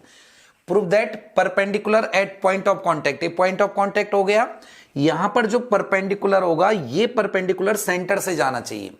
सेंटर से, इसका मतलब अगर मैं इसको रेडियस प्रूव कर दूंगा तो सेंटर से चला गया। अब क्या होगा हमारे पास, यहां पर नाम दे देते हैं हम इसको, पॉइंट ऑफ कांटेक्ट का नाम दे दिया मैंने एम, इसका नाम दे दिया हमने पी को एक नाम दे दिया। एम पी एक टेंजेंट है, ओ एम इसके ऊपर परपेंडिकुलर है। तो गिवन में हमारे पास क्या दे रखा है, गिवन में दे रखा है कि O M is perpendicular on M P. अब ये हमें प्रूव करना है सेंटर से जाना चाहिए, तो इसका मतलब ये सेंटर नहीं है, तो ये सेंटर नहीं तो उसको ओ डैश मान लेते हैं, कुछ अलग मान लेते हैं। हमें तो ये प्रूव करना है सेंटर से जाना चाहिए, यानी ये सेंटर से पास होना चाहिए। इसका मतलब ये सेंटर से नहीं गया अभी, हमें तो ये लाना है प्रूव करके, तो इसको ओ डैश मान लेते हैं। यहां तक आ गई बात समझे। यहां पर MP इज टेंजेंट, MP क्या है इसकी, टेंजेंट है, ठीक है यहां तक। अब हमें प्रूव करना है, टू प्रूव हमें प्रूव करना है कि O dash M is radius. O dash M को अगर मैं रेडियस प्रूव कर दूं, देखो बेटा अगर O डैश M को मैं रेडियस मान लूं, अगर मानो इसको प्रूव करके लिया हूं मैं कि ये रेडियस है, तो इसका मतलब ये सेंटर हो जाएगा। अब फिलहाल ये सेंटर नहीं, तो इसमें एक कंस्ट्रक्शन करनी पड़ेगी। ये जरा आपने ध्यान से देखना है कि इसकी एक कंस्ट्रक्शन करनी पड़ेगी। कंस्ट्रक्शन क्या करनी पड़ेगी कि हमें ये सेंटर लाना है ना, इसके मतलब अभी सेंटर नहीं है। ये बात जरा ध्यान से समझना कि ये मेरे को सेंटर प्रूव करना है, इसका मतलब अभी सेंटर नहीं है। अगर ये सेंटर नहीं तो कहीं ना कहीं सेंटर होगा। मैंने मान लिया यहां एक सेंटर है और इसको O से जोड़ दिया मैंने। अगर ये सेंटर नहीं है ये वाला, तो यहां पर सेंटर हो सकता है, कहीं ना कहीं तो होगा। तो हमने मान लिया यहां पर एक सेंटर है, तो कंस्ट्रक्शन में हम लिख देंगे ज्वाइन, हमने ज्वाइन करा M to centre O, M को मैंने सेंटर O से जोड़ दिया। यहां तक आप लोगों को समझ में आया होगा। अब इसका प्रूफ देखते हैं, जरा ध्यान से देखना आपने प्रूफ। भाई O डैश M परपेंडिकुलर है इस लाइन पर, तो मैं लिखूंगा O dash M perpendicular on MP line पे परपेंडिकुलर है। अगर ये परपेंडिकुलर है तो ये 90 का एंगल बना रहा होगा। ये वाला एंगल कितने का होगा हमारे पास, 90 का होगा ये वाला O डैश MP। तो मैं लिखूंगा therefore angle O dash MP ये हमारे पास 90 डिग्री का आएगा, एक इक्वेशन। अगर O ये वाला अगर यहां परपेंडिकुलर तो ये एंगल 90 का आएगा। ये बात क्लियर है आप लोगों को। अब ये वाला एंगल भी 90 का होगा, ये वाला एंगल भी 90 का क्यों होगा कि अगर ये सेंटर हमने माना कंस्ट्रक्शन में, तो इसका मतलब ये रेडियस है और रेडियस परपेंडिकुलर होती टेंजेंट पे। तो मैं यहां लिखूंगा कि एंगल O, पहले हम लिख देते हैं यहां पर कि OM इज रेडियस, OM जो है रेडियस है, therefore OM is also perpendicular on MP। OM भी MP पर परपेंडिकुलर होगी। क्यों होगी, क्योंकि रेडियस जो होती है, रेडियस परपेंडिकुलर होती किस पर, टेंजेंट पे। और अगर OM परपेंडिकुलर है तो एंगल OMP भी 90 का आएगा। तो मैं लिखूंगा therefore angle OMP is also 90 degree. Equation 2 यहां तक आ गई। अब अगर फ्रॉम 1 एंड 2 अगर मैं लेके चलता हूं, फ्रॉम इक्वेशन 1 एंड 2, तो मेरे को क्या नजर आ रहा है, ये वाला 90 है, ये वाला भी 90 है, यानी दोनों एंगल आपस में बराबर हो गए। तो मैं लिखूंगा कि angle O dash MP equal to angle OMP। अब यहां आपने जरा गौर से समझना है, ये बोल रहा है ये वाला जो एंगल है, ये वाला O डैश MP, ये जो छोटा वाला एंगल है ये इस बड़े वाले के बराबर है। तो ये तो हो ही नहीं सकता। देखो ये छोटा है और ये इतना बड़ा है, ये यहां से यहां तक है और ये यहां से यहां तक है। तो ये तभी हो सकता है जब ये लाइन ठीक इसके ऊपर आएगी। नहीं समझे, ये एंगल और ये एंगल तभी बराबर आ सकता है जब ये लाइन ठीक इसके ऊपर होगी, तभी पॉसिबल है, नहीं तो हो ही नहीं सकता। तो हम लिखेंगे इट इज पॉसिबल, ये तभी पॉसिबल बनता है if OM and O dash M are coincident line. Coincident line मतलब, इसका मतलब ये लाइन कोइंसिडेंट होनी चाहिए, कोइंसिडेंट जो एक के ऊपर एक है। और अगर ये ठीक इसके ऊपर है तो OM अगर रेडियस है तो O डैश M भी क्या होगी, रेडियस। तो हम लिखेंगे therefore O dash M is also radius. ये भी क्या हो गया हमारे पास, रेडियस। अगर ये लाइन ठीक इसके ऊपर है तो ये रेडियस है, तो ये भी क्या हो गया हमारे पास, रेडियस। इसका मतलब ये वाला पॉइंट जो है, ये जो लाइन है, ये कहां से पास हो रहा है, सेंटर से पास हो रहा है। क्लियर आप लोगों को। अगला क्वेश्चन हमारे पास है बच्चों, क्वेश्चन नंबर 6। क्वेश्चन नंबर 6 बोल रहा है बेटा, the length of tangent from point A at a distance 5 from a circle from the centre of circle is 4। क्या बोल रहा है, पहले तो एक सर्कल बनाते हैं फिर देखते हैं क्वेश्चन में क्या बोल रहा है। ये बनाया मैंने एक circle. The length of tangent from point A, ये पॉइंट मैंने ए लिया, यहां से एक टेंजेंट ले लिया ये। तो लेंथ ऑफ टेंजेंट, ये जो टेंजेंट की लेंथ है from point A at a distance 5 centimetre from centre of circle, ये जो पॉइंट ए है ये इसके सेंटर से कितने पे, 5 सेंटीमीटर पे, इज 4। तो इस 4 मतलब क्या दे रखा है, लेंथ ऑफ टेंजेंट दे रखा है, क्योंकि लेंथ ऑफ टेंजेंट लिखा तो इसका मतलब ये 4 सेंटीमीटर दे रखा है। अब बोल रहा है find the radius of circle. तो रेडियस मिलाते हैं, ये इसकी रेडियस होगी, इसको O मान लेते हैं, इसको B मान लेते हैं, तो हमें रेडियस निकालनी है। तो बड़ा सिंपल क्वेश्चन है, यहां पर इसका सॉल्यूशन करेंगे क्योंकि हमारे पास टू फाइंड आएगा। टू फाइंड हमें फाइंड क्या कर, गिवन आप लोग लिख लोगे जो जो दे रखा है, टू फाइंड OB हमने फाइंड करना है, ये रेडियस है। अब हमें पता है यहां पर 90 का एंगल होता है, ये सबको पता है, तो मैं यहां लिख दूंगा एंगल ABO, ये आया हमारे पास 90 डिग्री। क्यों आया, क्योंकि हमें पता है radius perpendicular on tangent. 10.1 theorem है कि रेडियस जो होती है वो टेंजेंट पे परपेंडिकुलर होती है। तो बस इस ट्रायंगल में आप पाइथागोरस लगा दो, इन ट्रायंगल ABO। सिंपल सा क्वेश्चन है, hypotenuse square equal to perpendicular square plus base square. Hypotenuse यहां पर कौन सा आएगा बेटा, 90 के सामने वाला, वो है AO, ये आएगा। तो यहां पर आएगा हमारे पास AO का स्क्वायर। परपेंडिकुलर कौन सा होगा, कोई से भी मान लो, इसको मान लेते हैं, तो परपेंडिकुलर आया OB का स्क्वायर, प्लस बेस कौन सा आया, AB, तो यहां पर आएगा AB का स्क्वायर। OA कितना हमारे पास 5, तो यहां पर आएगा 5 का स्क्वायर। OB हमारे पास कितना रेडियस है, तो यहां लिखा रेडियस का स्क्वायर, और AB यहां से यहां तक दे रखा 4, तो आएगा 4 का स्क्वायर। तो ये 5 का स्क्वायर आया 25, 4 के स्क्वायर को उधर लेंगे 16 equal to R square. R square आया बेटा 9, तो R आ जाएगा 3 centimetre. Hence the radius of circle, जो सर्कल की रेडियस आई ये वाली जो R आई वो आ गई 3 सेंटीमीटर। तो सिंपल सा क्वेश्चन है मेरे ख्याल से। इसके बाद हमारे पास आता है बेटा क्वेश्चन नंबर 7। क्वेश्चन 7 बोल रहा है टू कॉन्सेंट्रिक सर्कल्स, दो कॉन्सेंट्रिक सर्कल्स हैं। कॉन्सेंट्रिक सर्कल मैंने पहले भी बताया था, ऐसे सर्कल होंगे जिनका सेंटर एक ही होगा। तो पहले हम दो कॉन्सेंट्रिक सर्कल बनाते हैं। एक सर्कल मैंने ये वाला बना दिया बेटा, ये वाला हुआ, और दूसरा सर्कल हम इसके बाहर बना देंगे, वो बना दिया मैंने ये वाला।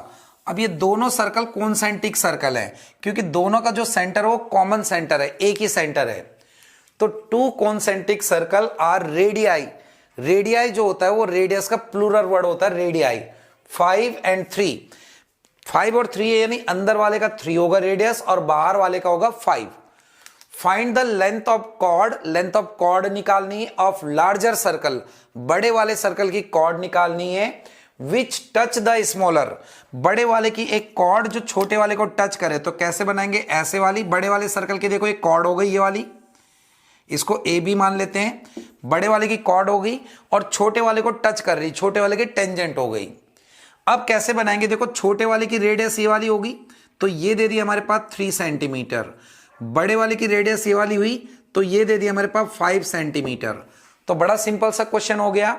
मैं यहां पर लेके चल रहा हूं कि ये रेडियस हो गई छोटे वाले सर्कल में और ये इसकी टेंजेंट होगी, तो रेडियस परपेंडिकुलर ऑन टेंजेंट। तो गिवन आप इसमें लिख लोगे बेटा, गिवन जो जो दे रखा है।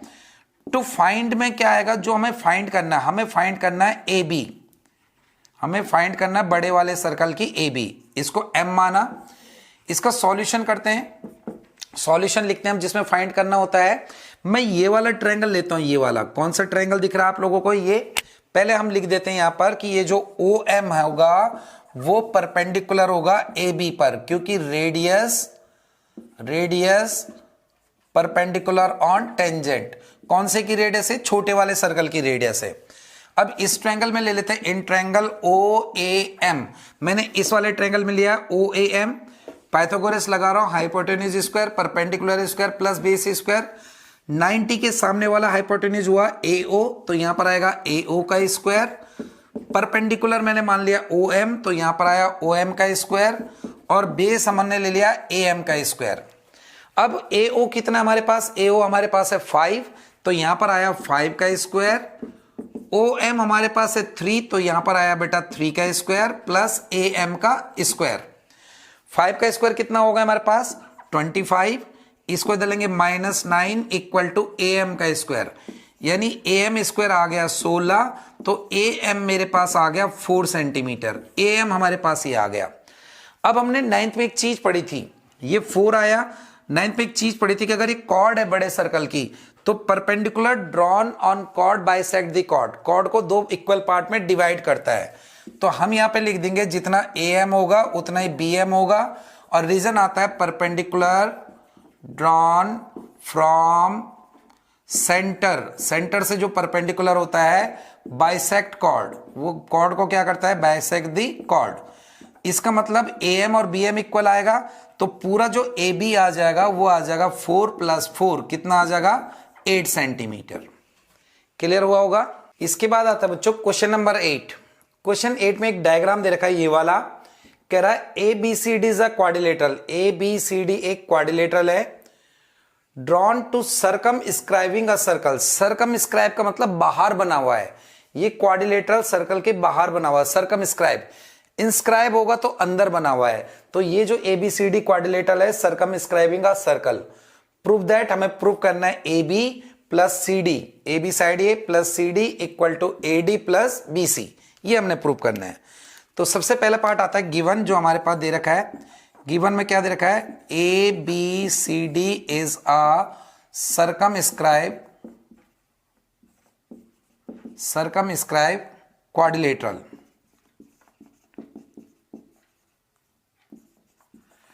ठीक है यहां तक। अब टू प्रूव, हमने प्रूव क्या करना है? हमने प्रूव करना है, जो प्रूव करना है वो लिख दो, AB plus CD equal to AD plus BC। अब इसका प्रूफ समझते हैं। हम क्या करेंगे? 1 by 1 टेंजेंट सपोज करके चलेंगे। जैसे मैं एक पॉइंट B मान रहा हूं, तो B से A के टेंजेंट है BP और एक है BQ। तो हमें पहले क्या चाहिए? हमें AB चाहिए, तो AB वाला पार्ट हम पहले ले रहे हैं, BP और इसके साथ ले रहे हैं BQ। ये इक्वल होगा, देखो क्यों इक्वल होगा? ये ऐसे होता है, सर्कल के बाहर एक पॉइंट होता है, तो उससे जो टेंजेंट खींची जाती है वो आपस में क्या होती है? इक्वल होती हैं। ऐसे होता है, तो ऐसे इस पॉइंट से BP टेंजेंट है, टच हो रहा है यहां पर, और इस पॉइंट से BQ एक टेंजेंट हो गई, आपस में इक्वल होगा। तो मैंने यहां पर पहला लिख दिया कि BP इक्वल टू होगा BQ के। Equation 1, tangents from same point, एक ही पॉइंट से की सेम एक्सटर्नल पॉइंट, एक ही एक्सटर्नल पॉइंट से बनी हुई है। हमने क्या लिया? ये और ये ले लिया। अब मैं AP इक्वल टू AS ले रहा हूं। गलती से बच्चे क्या करते हैं? AS को पहले लिख देते हैं। भाई देखो, अगर BP लिया, अगर ये वाली साइड का लिया, तो इधर इसी साइड का आएगा, तो यहां पर आएगा AP इक्वल टू AS, तभी ऐड करने में आएगा। तो यहां पर आया AP equal to AS। Equation 2, देखो जितना BP होगा उतना ही BQ होगा, टेंजेंट B से बने हुए दोनों के दोनों। जितना AP होगा उतना ही AS होगा, दोनों के दोनों टेंजेंट A से बने हुए हैं। तो A वाली साइड ले ली हमने। अब इधर वाली साइड ले रहा हूं, तो जितना CR होगा CR उतना ही CQ हो जाएगा। देखो बच्चों, दोनों साइड एक साइड आनी चाहिए, इसलिए ये वाले इधर ले रहा हूं, दोनों साइड का पार्ट। तो CR इक्वल टू हो जाएगा CQ के। इक्वेशन नंबर 3, CR और CQ इक्वल आ जाएगा। टेंजेंट दोनों के दोनों C से बने, CR और CQ। अब ये पहले लिया, तो इधर के पहले ले लो DR और DS। तो मैंने ले लिया DR इक्वल टू DS, और ये भी आ गया हमारे पास इक्वेशन नंबर 4। चारों इक्वेशन बनाई। अब चारों को ऐड कर दो, तो यहां पर हम कर रहे हैं एडिंग इक्वेशन 1, 2, 3 एंड 4। चारों को ऐड कर रहे हैं, लेफ्ट का लेफ्ट ऐड करेंगे, राइट का राइट। लेफ्ट में अगर ऐड करते हैं तो यहां पर आएगा BP plus AP plus CR plus DR। Right में आएगा हमारे पास BQ plus AS plus CQ plus D S. अब अगर बीपी प्लस एपी को मैं ऐड करूं, बीपी ये रहा, एपी ये रहा, बीपी और एपी को ऐड करूं तो एबी आ जाएगा पूरा। तो यहां पर तो आ गया AB equal to C R और डी आर को अगर मैं ऐड करूं, सी आर यहां से यहां तक आया, डी आर यहां से यहां तक आया, तो सी आर और डी आर को ऐड करता हूं तो आ जाएगा सी डी। तो यहां पर आ गया प्लस में सी डी।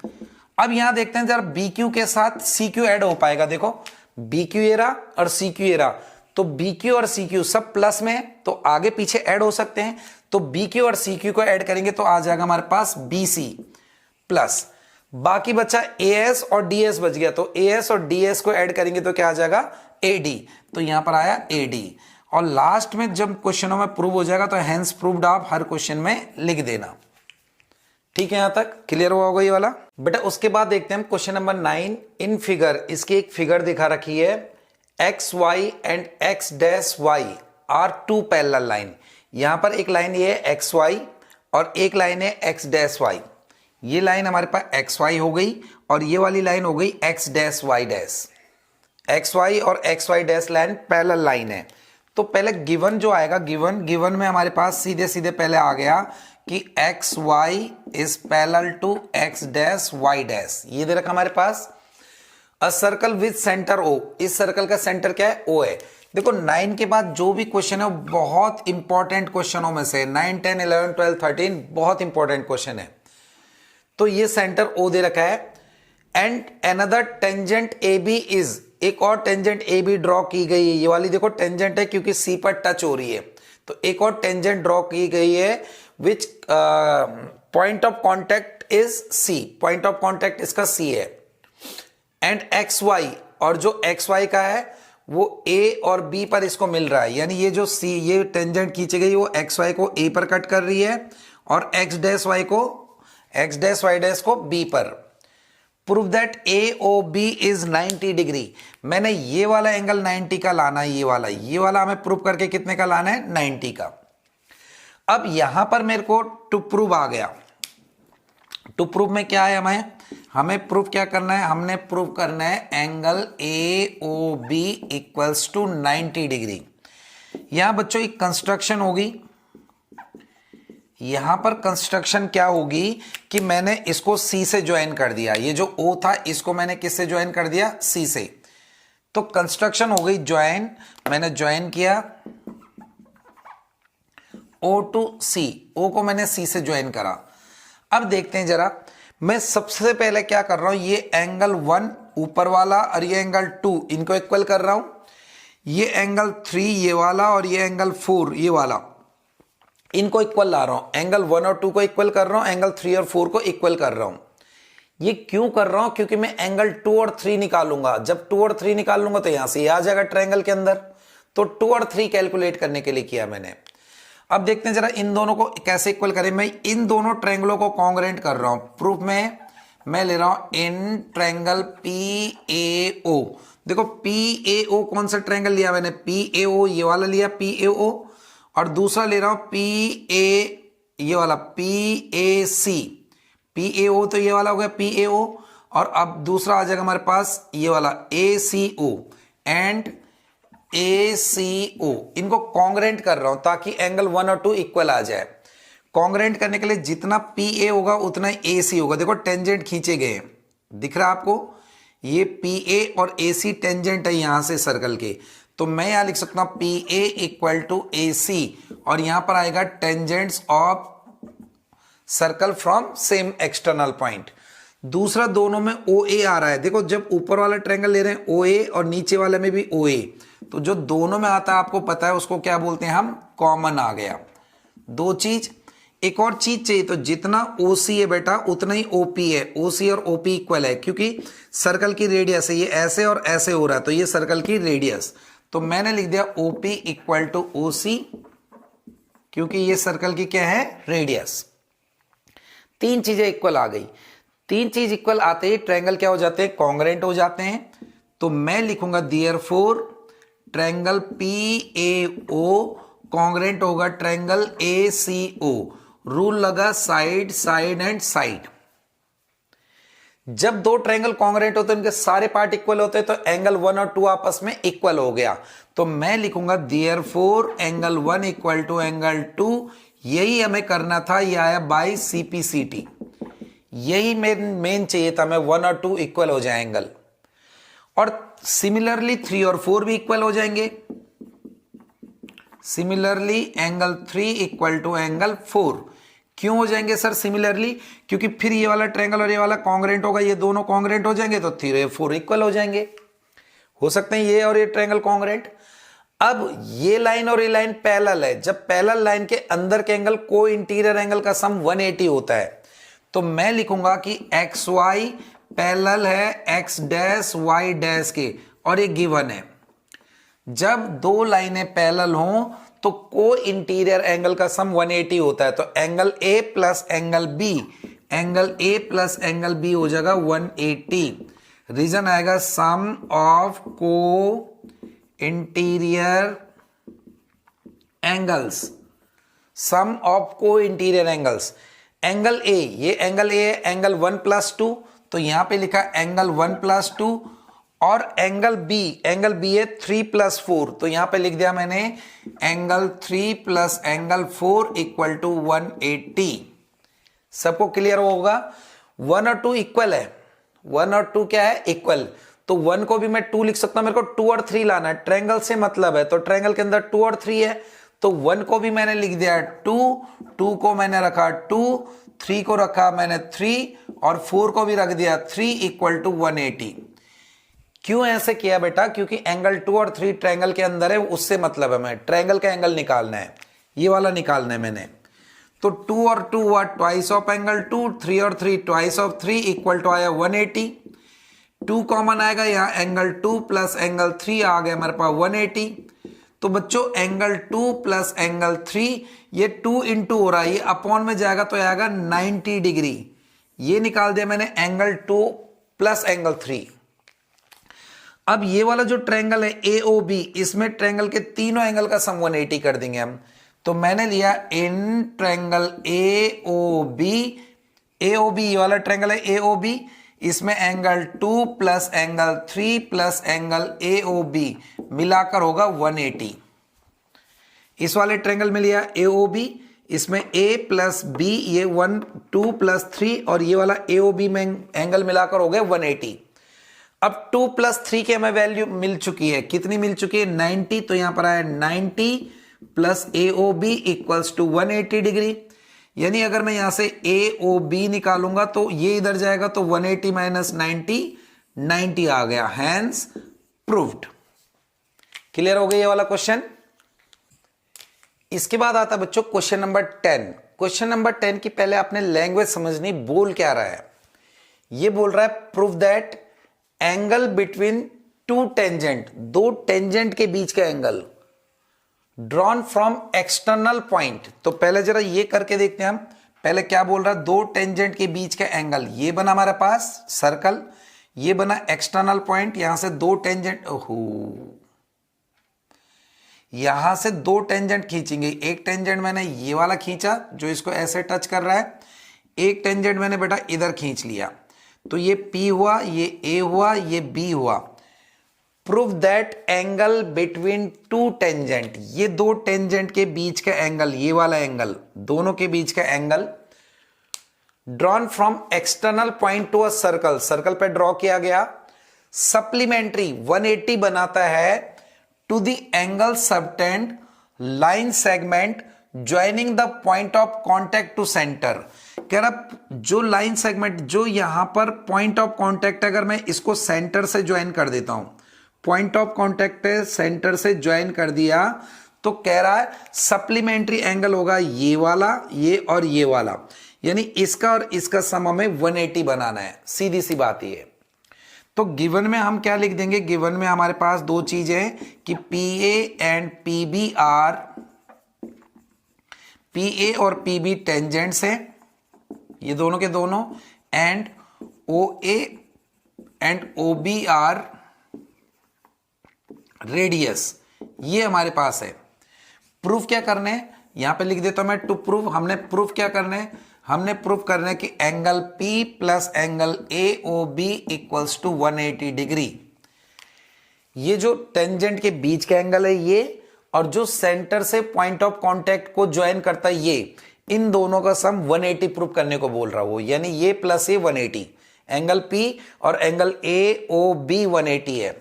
तो बड़ा ही चुन्नू मुन्नू सा क्वेश्चन है, ये तो बिल्कुल मजाक वाला क्वेश्चन है। ये रेडियस है तो इसके ऊपर परपेंडिकुलर होगा, 90 एंगल बनाएगा। रेडियस टेंजेंट के ऊपर परपेंडिकुलर होता है, एंगल 90 बनाता है। तो यहां पर पहले लिख देते हैं angle A equal to angle B, दोनों होंगे 90 डिग्री, और रीजन लिख दिया मैंने रेडियस परपेंडिकुलर ऑन टेंजेंट, ये लिख दिया। अब इस वाले क्वाड्रिलेटरल के अंदर ले रहा हूं मैं, ये देखो 1 2 3 4 4 साइड है, तो हम ले रहे हैं इन क्वाड्रिलेटरल PAOB, इसमें ले रहा हूं तो इसमें आएगा angle P plus angle AOB, ये वाला प्लस ये वाला प्लस ये वाला प्लस ये वाला, plus angle B plus angle A equals to होगा 360 डिग्री। किसी क्वाड्रिलेटरल के चारों एंगल का सम होता है कितना? 360। ये प्लस ये प्लस ये प्लस ये 360 आ गया। Angle P plus angle AOB को ऐसे रखो, ये निकालना है। Angle A 90, angle B 90 equals to आया 360। तो angle P plus angle AOB equal to 360, और 90 और 90 को इधर ले जाएंगे तो ये हुआ 180। 90 प्लस 90 180, माइनस हो जाएगा उधर जाके। तो angle P plus angle AOB हमारे पास आ गया 180 डिग्री। तो मेरे ख्याल से ये वाला क्वेश्चन आपको क्लियर होना चाहिए। उसके बाद आता है बच्चों question number 11, prove that parallelogram circumscribing a circle is rhombus. एक पैरेललोग्राम जो किसी सर्कल के बाहर बन रहा है, सर्कमस्क्राइब मतलब सर्कल के बाहर बन रहा है, उसको हमने रोम्बस बनाना है। क्या बोलना चाह रहा है कि एक पैरेललोग्राम है, वो बन रहा है सर्कल के बाहर, यानी इसके अंदर बन रहा है ऐसा सर्कल। ओहो, चलो गोल सर्कल मैंने मान लिया ये। तो ये जो सर्कल है किसके अंदर बन रहा है? पैरेललोग्राम, यानी पैरेललोग्राम सर्कल के बाहर बन रहा है। हमें प्रूव करना है रोम्बस है। ABCDPQRS। देखो भाई, जो पैरेललोग्राम होता है उसकी अपोजिट साइड इक्वल होती है, अपोजिट। अगर रोम्बस बनाना तो इसकी एडजेसेंट साइड भी इक्वल करनी पड़ेगी, ये वाली और ये वाली भी इक्वल लानी पड़ेगी। अगर ये दोनों इक्वल हो गई तो सारी इक्वल हो गई, क्योंकि ये पहले से इसके इक्वल है, ये पहले से इसके इक्वल है। तो गिवन में मैं लिख रहा हूं, गिवन में क्या लिखेंगे बेटा?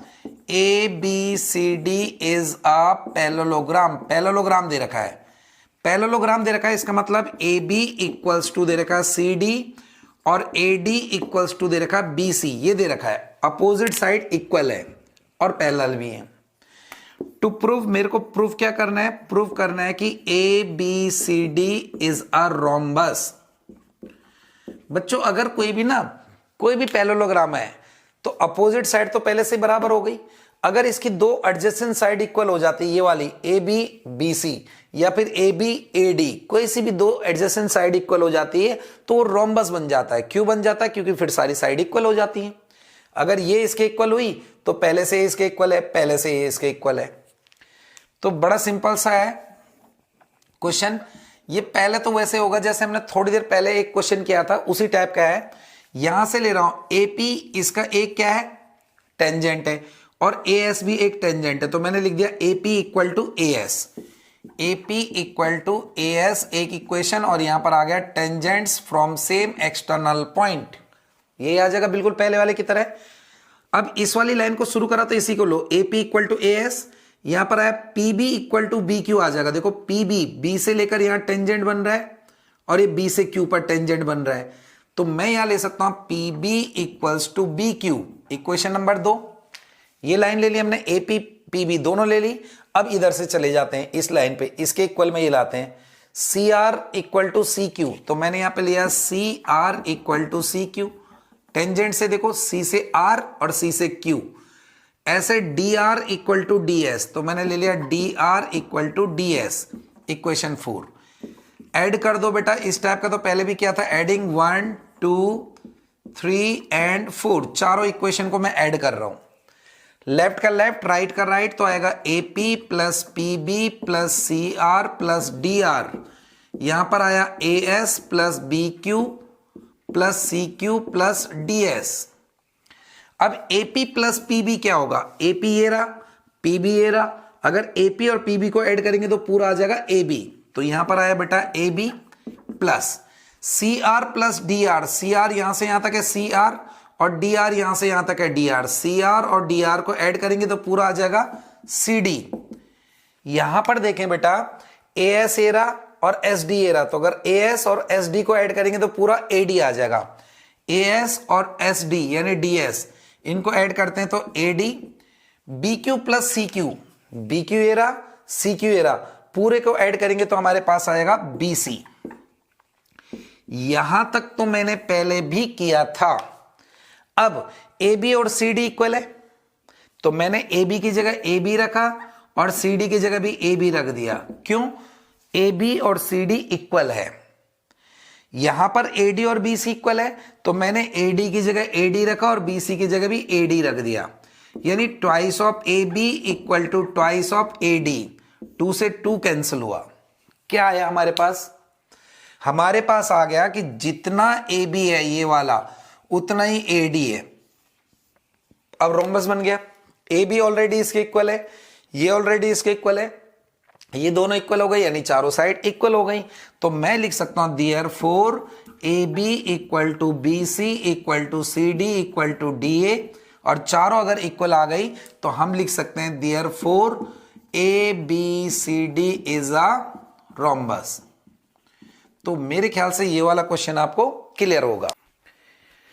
उसके बाद आता है बच्चों हमारे पास क्वेश्चन नंबर 12। क्वेश्चन नंबर 12 का मैंने डायग्राम बना दिया। थोड़ा सा लेंथी क्वेश्चन है, लेंथी है तो उसके लिए जगह चाहिए, इसलिए मैंने क्वेश्चन लिखा नहीं। मैं आपको समझा देता हूं बुक में से। A triangle ABC drawn circum scribe a circle. एक सर्कल है, उसके बाहर एक ट्रायंगल बना रखा है। सर्कम स्क्राइब मतलब सर्कल के बाहर बना हुआ है ट्रायंगल, ठीक है। Radius of the circle is 4। इसकी जो रेडियस दिख रही है OD, वो रेडियस दे रखी है हमारे पास 4। यानी गिवन में मैं ये लिख सकता हूं, गिवन में पहली चीज कि रेडियस ऑफ सर्कल इज 4। इसकी रेडियस कितनी दे रखी है? 4 दे रखी है। Line segment BD and DC into which BC divide the point D length 8 and 6। BD की लेंथ 8 दे रखी है और BC की लेंथ, BD की लेंथ 8 और CD की लेंथ है 6। Find side AB and AC। बच्चों निकालना क्या है? टू फाइंड, हमें जो फाइंड करना है वो करना है AB एंड AC, यानी साइड AC ये वाले निकालनी AB और एक ये निकालनी AC। अब जी इसका सॉल्यूशन करते हैं बड़े आराम से। अगर ये D हो गया, इसको मैंने E मान लिया और इसको मैंने F मान लिया। बच्चों अगर BD 8 है तो DE भी 8 होगा, ये कंफर्म बात है। एक ही देखो B से टेंजेंट खींचे गए हैं, ये BD और ये DE। थोड़ा लेंथी क्वेश्चन है और अच्छा भी है। तो BD 8 है तो इसका मतलब ये भी 8 होगा, ये कंफर्म। तो मैंने यहां पे लिख दिया सॉल्यूशन में पहले कि जितना BE है उतना ही BD है, क्योंकि ये टेंजेंट्स हैं। और अगर ये टेंजेंट्स हैं तो इसका मतलब BE मेरे पास आ चुका है 8 सेंटीमीटर। ये बात क्लियर। ऐसे इधर बेटा जितना CD है CD उतना ही CF है, दोनों के दोनों बराबर होंगे। देखो ये C से दोनों टेंजेंट खींच रहे हैं, तो ये 6 है तो ये भी 6 सेंटीमीटर। तो दूसरा मैंने लिख दिया CF इक्वल टू हो जाएगा CD के, ये भी क्या है? टेंजेंट्स हैं, ये भी टेंजेंट्स हैं। इसका मतलब मेरे पास ये जो CF लाइन आ गई, यहां कर देते हैं इसको। इसका मतलब CF लाइन भी CD के बराबर आ गई, यहीं पे लिख देते हैं। ये इक्वल टू दोनों के दोनों क्या आ गए? 6। तो मेरे पास CF लाइन भी आ चुकी है। अब बच्चों मेरे को अगर ये मिल जाए ये वाला, तो ये पूरी लेंथ आ जाएगी। तो इसको मैंने मान लिया X, यहां से आ रहा यहां तक, तो ये भी X होगा। अगर ये X है, ये टेंजेंट है, देखो ये वाली, तो ये भी टेंजेंट है, ये दोनों बराबर होंगे, है ना। अब इसके बाद सारा खेल आता है। ये क्वेश्चन थोड़ा सा लेंथी जाता है और थोड़ा अलग है। इसमें मैं क्या लॉजिक लगाता हूं पहले बताता हूं। इसको कंस्ट्रक्ट करते हैं हम, इसको मिलाया, इन तीनों साइडों को पॉइंट ओ से मिला दिया, इसको ओ से मिलाया, इसको ओ से मिलाया, इसको ओ से मिलाया। कंस्ट्रक्शन में आप लिख लोगे join O to A B and C. यहां से एक परपेंडिकुलर डालते हैं यहां पर, यहां से एक परपेंडिकुलर डालते हैं यहां पर, यानी join O to A B C, और ई और एफ को मैंने मिला दिया, डी से पहले ही मिला पड़ा है। यहां तक आप लोगों को मेरे ख्याल से क्लियर हुआ होगा। इसको भी हमने ज्वाइन करा, यहां परपेंडिकुलर जाएगा क्योंकि रेडियस परपेंडिकुलर होती है टेंजेंट पे। अब क्या आएगा, इस वाले ट्रायंगल का एरिया, इस वाले ट्रायंगल का एरिया प्लस इस वाले ट्रायंगल का एरिया प्लस इस वाले ट्रायंगल का एरिया इक्वल टू पूरे ट्रायंगल के एरिया के बराबर। क्या लॉजिक लगता है, इस ट्रायंगल का एरिया प्लस इस ट्रायंगल का एरिया प्लस इस ट्रायंगल का एरिया करेंगे तो पूरे ट्रायंगल के बराबर आएगा, ये लगेगा। एक और चीज, अगर राइट एंगल ट्रायंगल होता है 90 डिग्री वाला राइट एंगल ट्रायंगल, तो उसमें एरिया का फॉर्मूला क्या होता है, half into base into height. लेकिन एक ऐसा ट्रायंगल जिसकी तीनों साइड अलग है, scalene triangle A B C, जब तीनों साइड अलग हो तो उसका एरिया निकालने के लिए पहले एस निकालते हैं। एस माने होता है सेमी पेरीमीटर, पेरीमीटर का आधा। ए प्लस बी प्लस सी तीनों साइड ऐड करी और उसको 2 से डिवाइड कर दिया, हाफ हो गया सेमी पेरीमीटर, पेरीमीटर का हाफ।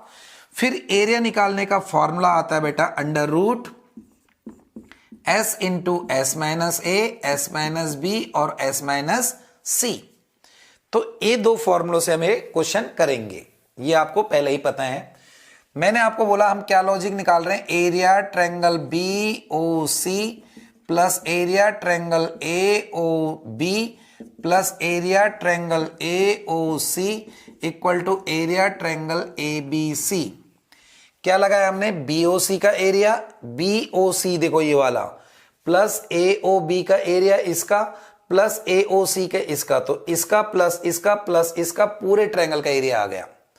अब मैंने बीओसी का एरिया लगाया, बीओसी रेडियस परपेंडिकुलर है टेंजेंट पे, तो इसका एरिया आएगा हाफ इंटू बेस। थोड़ा सा ऊपर लिख देते हैं, जगह की कमी है। हाफ का हाफ इंटू में बेस, इसका बेस क्या होगा हमारे पास, यहां से यहां तक हुआ बेस, तो बेस कितना होगा यहां से यहां तक 14 हो गया, 8 और 6, तो बेस हुआ 14 और हाइट इसकी हो गई 4। समझ में आ रहा होगा मेरे ख्याल से। प्लस देखो जब मैंने इसका एरिया निकाला तो हाफ इंटू बेस, बेस हमारे पास यहां से यहां तक हुआ, यहां से यहां तक, तो ये आया 14 और हाइट क्या आ गई 4। अब इस वाले का ट्रायंगल का एरिया निकाल रहे हैं ए ओ बी का, तो इसका एरिया निकालेंगे तो हाफ बेस यहां से यहां तक क्या आया 8 प्लस एक्स, तो ये आएगा 8 प्लस एक्स इंटू हाइट इसकी भी 4 होगी क्योंकि रेडियस जगह जगह 4 दे रखी, तो ये भी रेडियस है तो यानी हाइट ये भी आई 4। फिर निकाल रहे हैं एओसी का एरिया, इसका हाफ इंटू बेस यहां से यहां तक हुआ बच्चों 6 प्लस एक्स, तो बेस हुआ 6 प्लस एक्स और हाइट इसकी भी 4 हो गई क्योंकि हाइट ये वाली रेडियस ये भी 4 आ गई। यहां तक क्लियर। अब अगर मैं पूरे ट्रायंगल के एरिया की बात करूं तो पूरा ट्रायंगल स्केलन ट्रायंगल है, अलग अलग साइड है, तो इसके एरिया के लिए पहले एस निकलेगा। कैसे निकलेगा एस, ए प्लस बी प्लस सी अपॉन 2, तो एस में डायरेक्ट लिख देता हूं, ए हमारे पास हुआ 14 प्लस बी हुआ हमारे पास 8 प्लस एक्स प्लस सी हुआ हमारे पास 6 प्लस एक्स अपॉन 2। समझ गए मैंने कौन सा लगाया, ए प्लस बी प्लस सी अपॉन 2 करके लगाया। ए ये वाली साइड ली हमने 14 प्लस बी ये वाली ली 8 प्लस एक्स प्लस सी ये वाली ली 6 प्लस एक्स अपॉन 2, ये एस निकाल रहे हैं। अब बेटा यहां पर कैंसिल हो जाएगा, मैं आपको दूसरे मार्कर से कैंसिल करके दिखाता हूं। ये यहां पर कैंसिल हो जाएगा, ये आ जाएगा 2 2 जा 4, यहां पर भी कैंसिल होगा 2 2 जा 4, यहां पर भी कैंसिल होगा 2 2 जा 4, ये कैंसिल हुआ। तो यहां पर आया 14 2 जा आया बेटा 28 प्लस 8 को 2 से करेंगे तो 8 2 जा 16, 2 को x से करेंगे 2x, 6 को 2 से करेंगे तो आएगा 12, 2 को x से करेंगे 2x, और यहां पर s जब हम निकाल रहे हैं तो x और x हुआ बेटा 2x और यहां हुआ 6 और 8 और 14, तो यह आया प्लस 28 अपॉन में 2, ये आ गया। यहां पर देखेंगे 2 और 2 होगा बेटा 4x प्लस 28, 30, 40, 56 हो जाएगा। यहां पर s निकाल रहे हैं तो 2 कॉमन लिया तो यहां पर आया x प्लस 14 अपॉन में 2, ये कैंसिल हुआ। इनमें से 4 कॉमन, यहां पर आएगा x प्लस का 14 आ जाएगा। यहां पर एरिया का फॉर्मूला लगा देंगे। एरिया का फॉर्मूला क्या होता है? s into S minus A, S minus B और s माइनस सी। तो यह आया 4, यहां पर आया x प्लस 14, यहां पर s क्या हमारे पास? x प्लस 14, तो यह है x प्लस 14, s आ गया, s लिखा पहले, फिर s माइनस ए, तो s क्या हमारे पास? x प्लस 14 माइनस ए, ये वाली साइड मान रखी, b वाली और c वाली, तो माइनस ए करेंगे तो आएगा माइनस का 14। देखो भाई s माइनस ए पूरी ये साइड हो गई 14, फिर आएगा s माइनस बी, तो s क्या था हमारे पास? वो था बेटा x प्लस 14 माइनस बी ये वाली साइड, तो -8 और -x। देखो भाई माइनस हो रहा था, दोनों होगा। यहां बच्चे क्या गलती करते हैं? x प्लस 14 -8 प्लस x लिख देते हैं, ये गलती करते हैं। दोनों ही तो माइनस होंगे, बीच में ब्रैकेट आएगा ना, x plus 14 -8 plus 8 plus x, अब फिर ये दोनों माइनस हो जाएंगे। फिर आएगा s माइनस सी, तो s हमारे पास x प्लस 14 माइनस सी, तो -6 और -x। तो यह है बच्चों 4x प्लस 14 इक्वल टू, यहां पर अगर हम करते हैं तो यहां पर आएगा x प्लस 14, यहां पर बेटा 14 से 14 कैंसिल, यह आएगा x, यहां पर बच्चों x से x कैंसिल, तो बचा 6 के सीधे फैक्टर कर दे रहा हूं, 6 यानी 3 इंटू 2, पेयर करके बाहर निकालना है, इसलिए यहां पर 6 बच गया ना, 6 को लिख दिया 3 इंटू 2, यहां पर x कैंसिल हुआ तो ये बचा बच्चों 8 को लिख दिया मैंने 2, 2 जा 4, 2 जा 8, थोड़ा जगह कम है इसलिए मैं डायरेक्ट कर रहा हूं, इसे समझ पा रहे होंगे। 14 माइनस 8 हुआ 6, 2 इंटू 3 लिख दिया, 14 माइनस 6 हुआ 8, 2 2 जा 4, 2 जा 8। अब पेयर बन के बाहर निकल जाता है, ये एक पेयर बना, ये एक पेयर बना, ये बाहर निकल जाएगा, तो 4 यहां पर आया, x प्लस 14 आया, यहां पर 2 इंटू 2, एक 2 ये बना, एक 2 ये बना, 2 इंटू 2 4 बाहर कॉमन ले लिया, अंदर क्या बच गया? अंदर बच गया एक 3 बच गया, x बच गया, 3x बच गया और x प्लस 14 बच गया। 4 से 4 कैंसिल हुआ बच्चों। अब बेटा जो ये रूट है ये स्क्वायर बन के आ जाता है, दूसरी तरफ रूट स्क्वायर बन के आएगा, तो यहां पर आएगा x प्लस 14 इक्वल टू, यहां बचा 3x और x प्लस 14। यहां पर थोड़ा सा अगर आप देख पाओ तो एक चीज आपको दिख रही है, x प्लस 14 से ये, क्योंकि ये रूट स्क्वायर बन के आया, इसका स्क्वायर है, तो एक x प्लस 14 से एक x प्लस 14 कैंसिल हो गया, रूट स्क्वायर बन के आया तो x प्लस 14 का स्क्वायर है और एक x प्लस 14 कैंसिल हुआ, तो यहां बच गया कुल मिला के x plus 14 equal to 3x, ये आया। थोड़ा सा मैं इसी के आगे करा देता हूं, नीचे आपको इसके बाद दिखेगा नहीं, तो x को उधर ले जाएंगे तो आएगा हमारे पास, यहां पे करा दें, यहां पे थोड़ा दिख जाएगा आपको, x को उधर ले जाएंगे तो आएगा 14 इक्वल टू 2x, यानी x की वैल्यू 7 आ गई बच्चों, x 7 आ गया। अब यहां पर थोड़ा सा ले लेते हैं, जरा सा बचा हुआ है, अगर x 7 आ गया तो मेरे को निकालना था ab कितना आया? ab मेरे पास आ गया 8 प्लस x, यानी 8 प्लस 7, यानी ab आ गया 15 सेंटीमीटर ab। फिर मेरे को निकालना था AC, तो AC हमारे पास है 6 प्लस x, यानी 6 प्लस 7 यानी आया 13।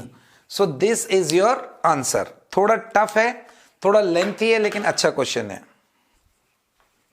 उसके बाद आता बच्चों इसका क्वेश्चन नंबर 13। क्वेश्चन 13 में बोल रहा है prove that opposite side of quadrilateral, एक क्वाड्रिलेटरल है उसकी जो अपोजिट साइड है, सर्कम स्क्राइब अ सर्कल, एक सर्कल के बाहर बना हुआ है, सर्कम स्क्राइब मतलब उसके बाहर एक क्वाड्रिलेटरल बना हुआ है, हमें प्रूव करने इसकी जो अपोजिट साइड है, ये वाली जो side opposite side subtend supplementary angle at the centre of circle, circle के सेंटर पर, सर्कल का सेंटर ये हुआ, यहां पर सप्लीमेंट्री एंगल बना रही है। देखो अपोजिट साइड ये दो साइड हुई और ये दो साइड हुई, इसका मतलब ये वाला एंगल और ये वाला 180 प्रूव करना है। अपोजिट साइड कौन सी हुई बेटा, ये वाली साइड, ए बी वाली साइड से, ए बी से सेंटर में ये बन रहा है और सी डी से सेंटर में ये बन रहा है, तो हमें ये बताना है कि ये 180 होंगे। हमें प्रूफ क्या करना है, समझ में आया बेटा? हमने प्रूफ करना है कि एंगल ए ओ बी, ये वाला जो एंगल है A O B plus angle C O D equal to 180, supplementary मतलब 180, ये प्लस ये 180 होगा।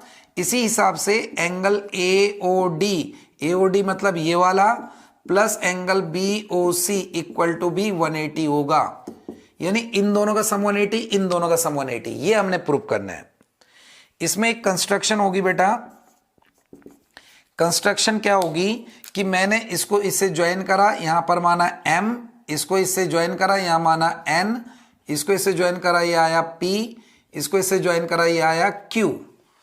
तो कंस्ट्रक्शन में हम लिख देंगे ज्वाइन, हमने ज्वाइन करा O to m n p and q, इनको ज्वाइन कर दिया। अब कैसे कर रहे हैं हम, बड़ा सिंपल सा है, ज्यादा टफ नहीं है। इस वाले एंगल को, ये जो इतना वाला एंगल दिख रहा है आपको, इसको मान रहा हूं 1, इसको 2, इसको 3, इसको 4, इसको 5, इसको 7, इसको 8, 1 2 3 4 5 6 7 8 कर दिया हमने काउंटिंग। मैं क्या कर रहा हूं, इन दो ट्रायंगलों को कॉन्ग्रुएंट कर रहा हूं, इन दोनों को। कौन से दोनों को भला जरा देखें, इसका प्रूफ कर रहे हैं हम ले रहे बेटा in triangle A M O and A O Q. कौन सा वो लिया मैंने, ए एम ओ ये वाला, ए एम ओ ये वाला, और ए क्यू ओ ये वाला, यानी ये वाला और ये वाला, ये दो ट्रायंगल हम कॉन्ग्रुएंट कर रहे हैं ताकि 1 और 2 इक्वल आ जाए। अब कॉन्ग्रुएंट करने के लिए 3 चीजें चाहिए, तो जितना ए एम होगा उतना ही ए क्यू होगा। ए से खींची गई टेंजेंट से, tangents drawn from A, so we can say A M equals to A Q. क्यों? क्योंकि ये हमारे पास टेंजेंट्स है। A M equals to A Q, A के आ गई।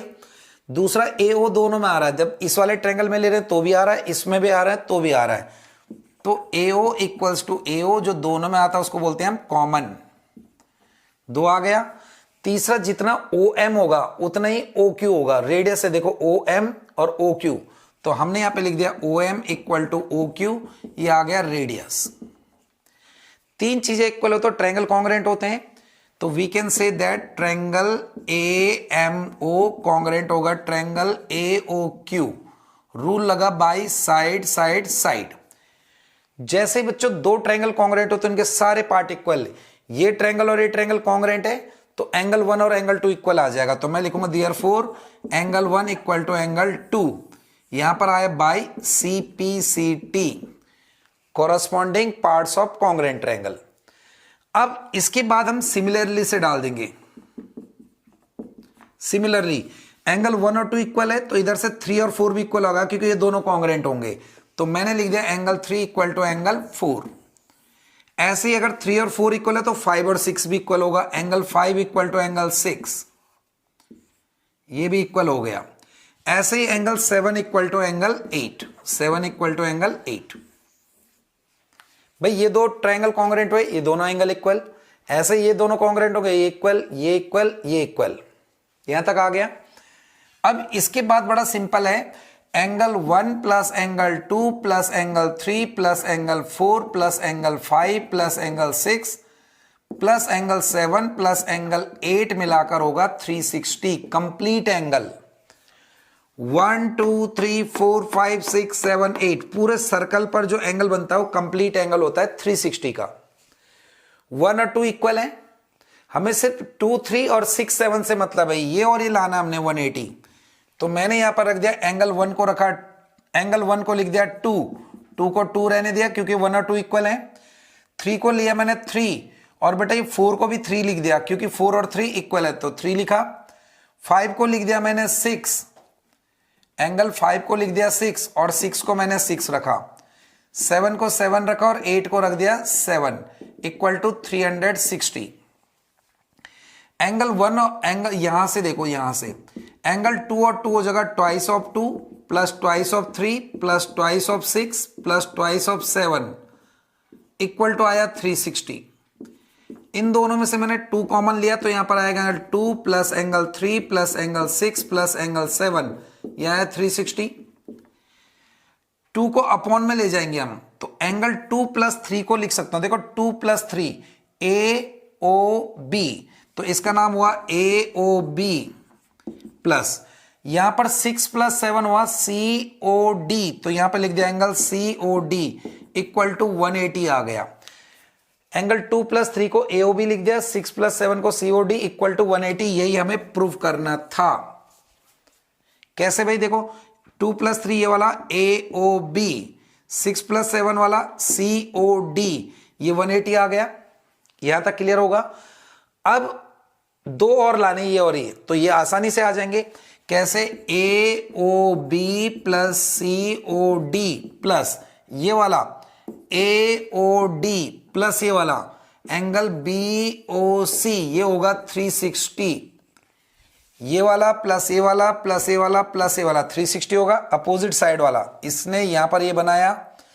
अब इन दोनों का सम है 180, तो 180 plus angle AOD plus angle BOC equal to 360 आया। तो यहां से AOD प्लस BOC यहीं रखो और 180 को उधर ले जाओ, तो ये आ जाएगा 180। यही हमें प्रूव करना था।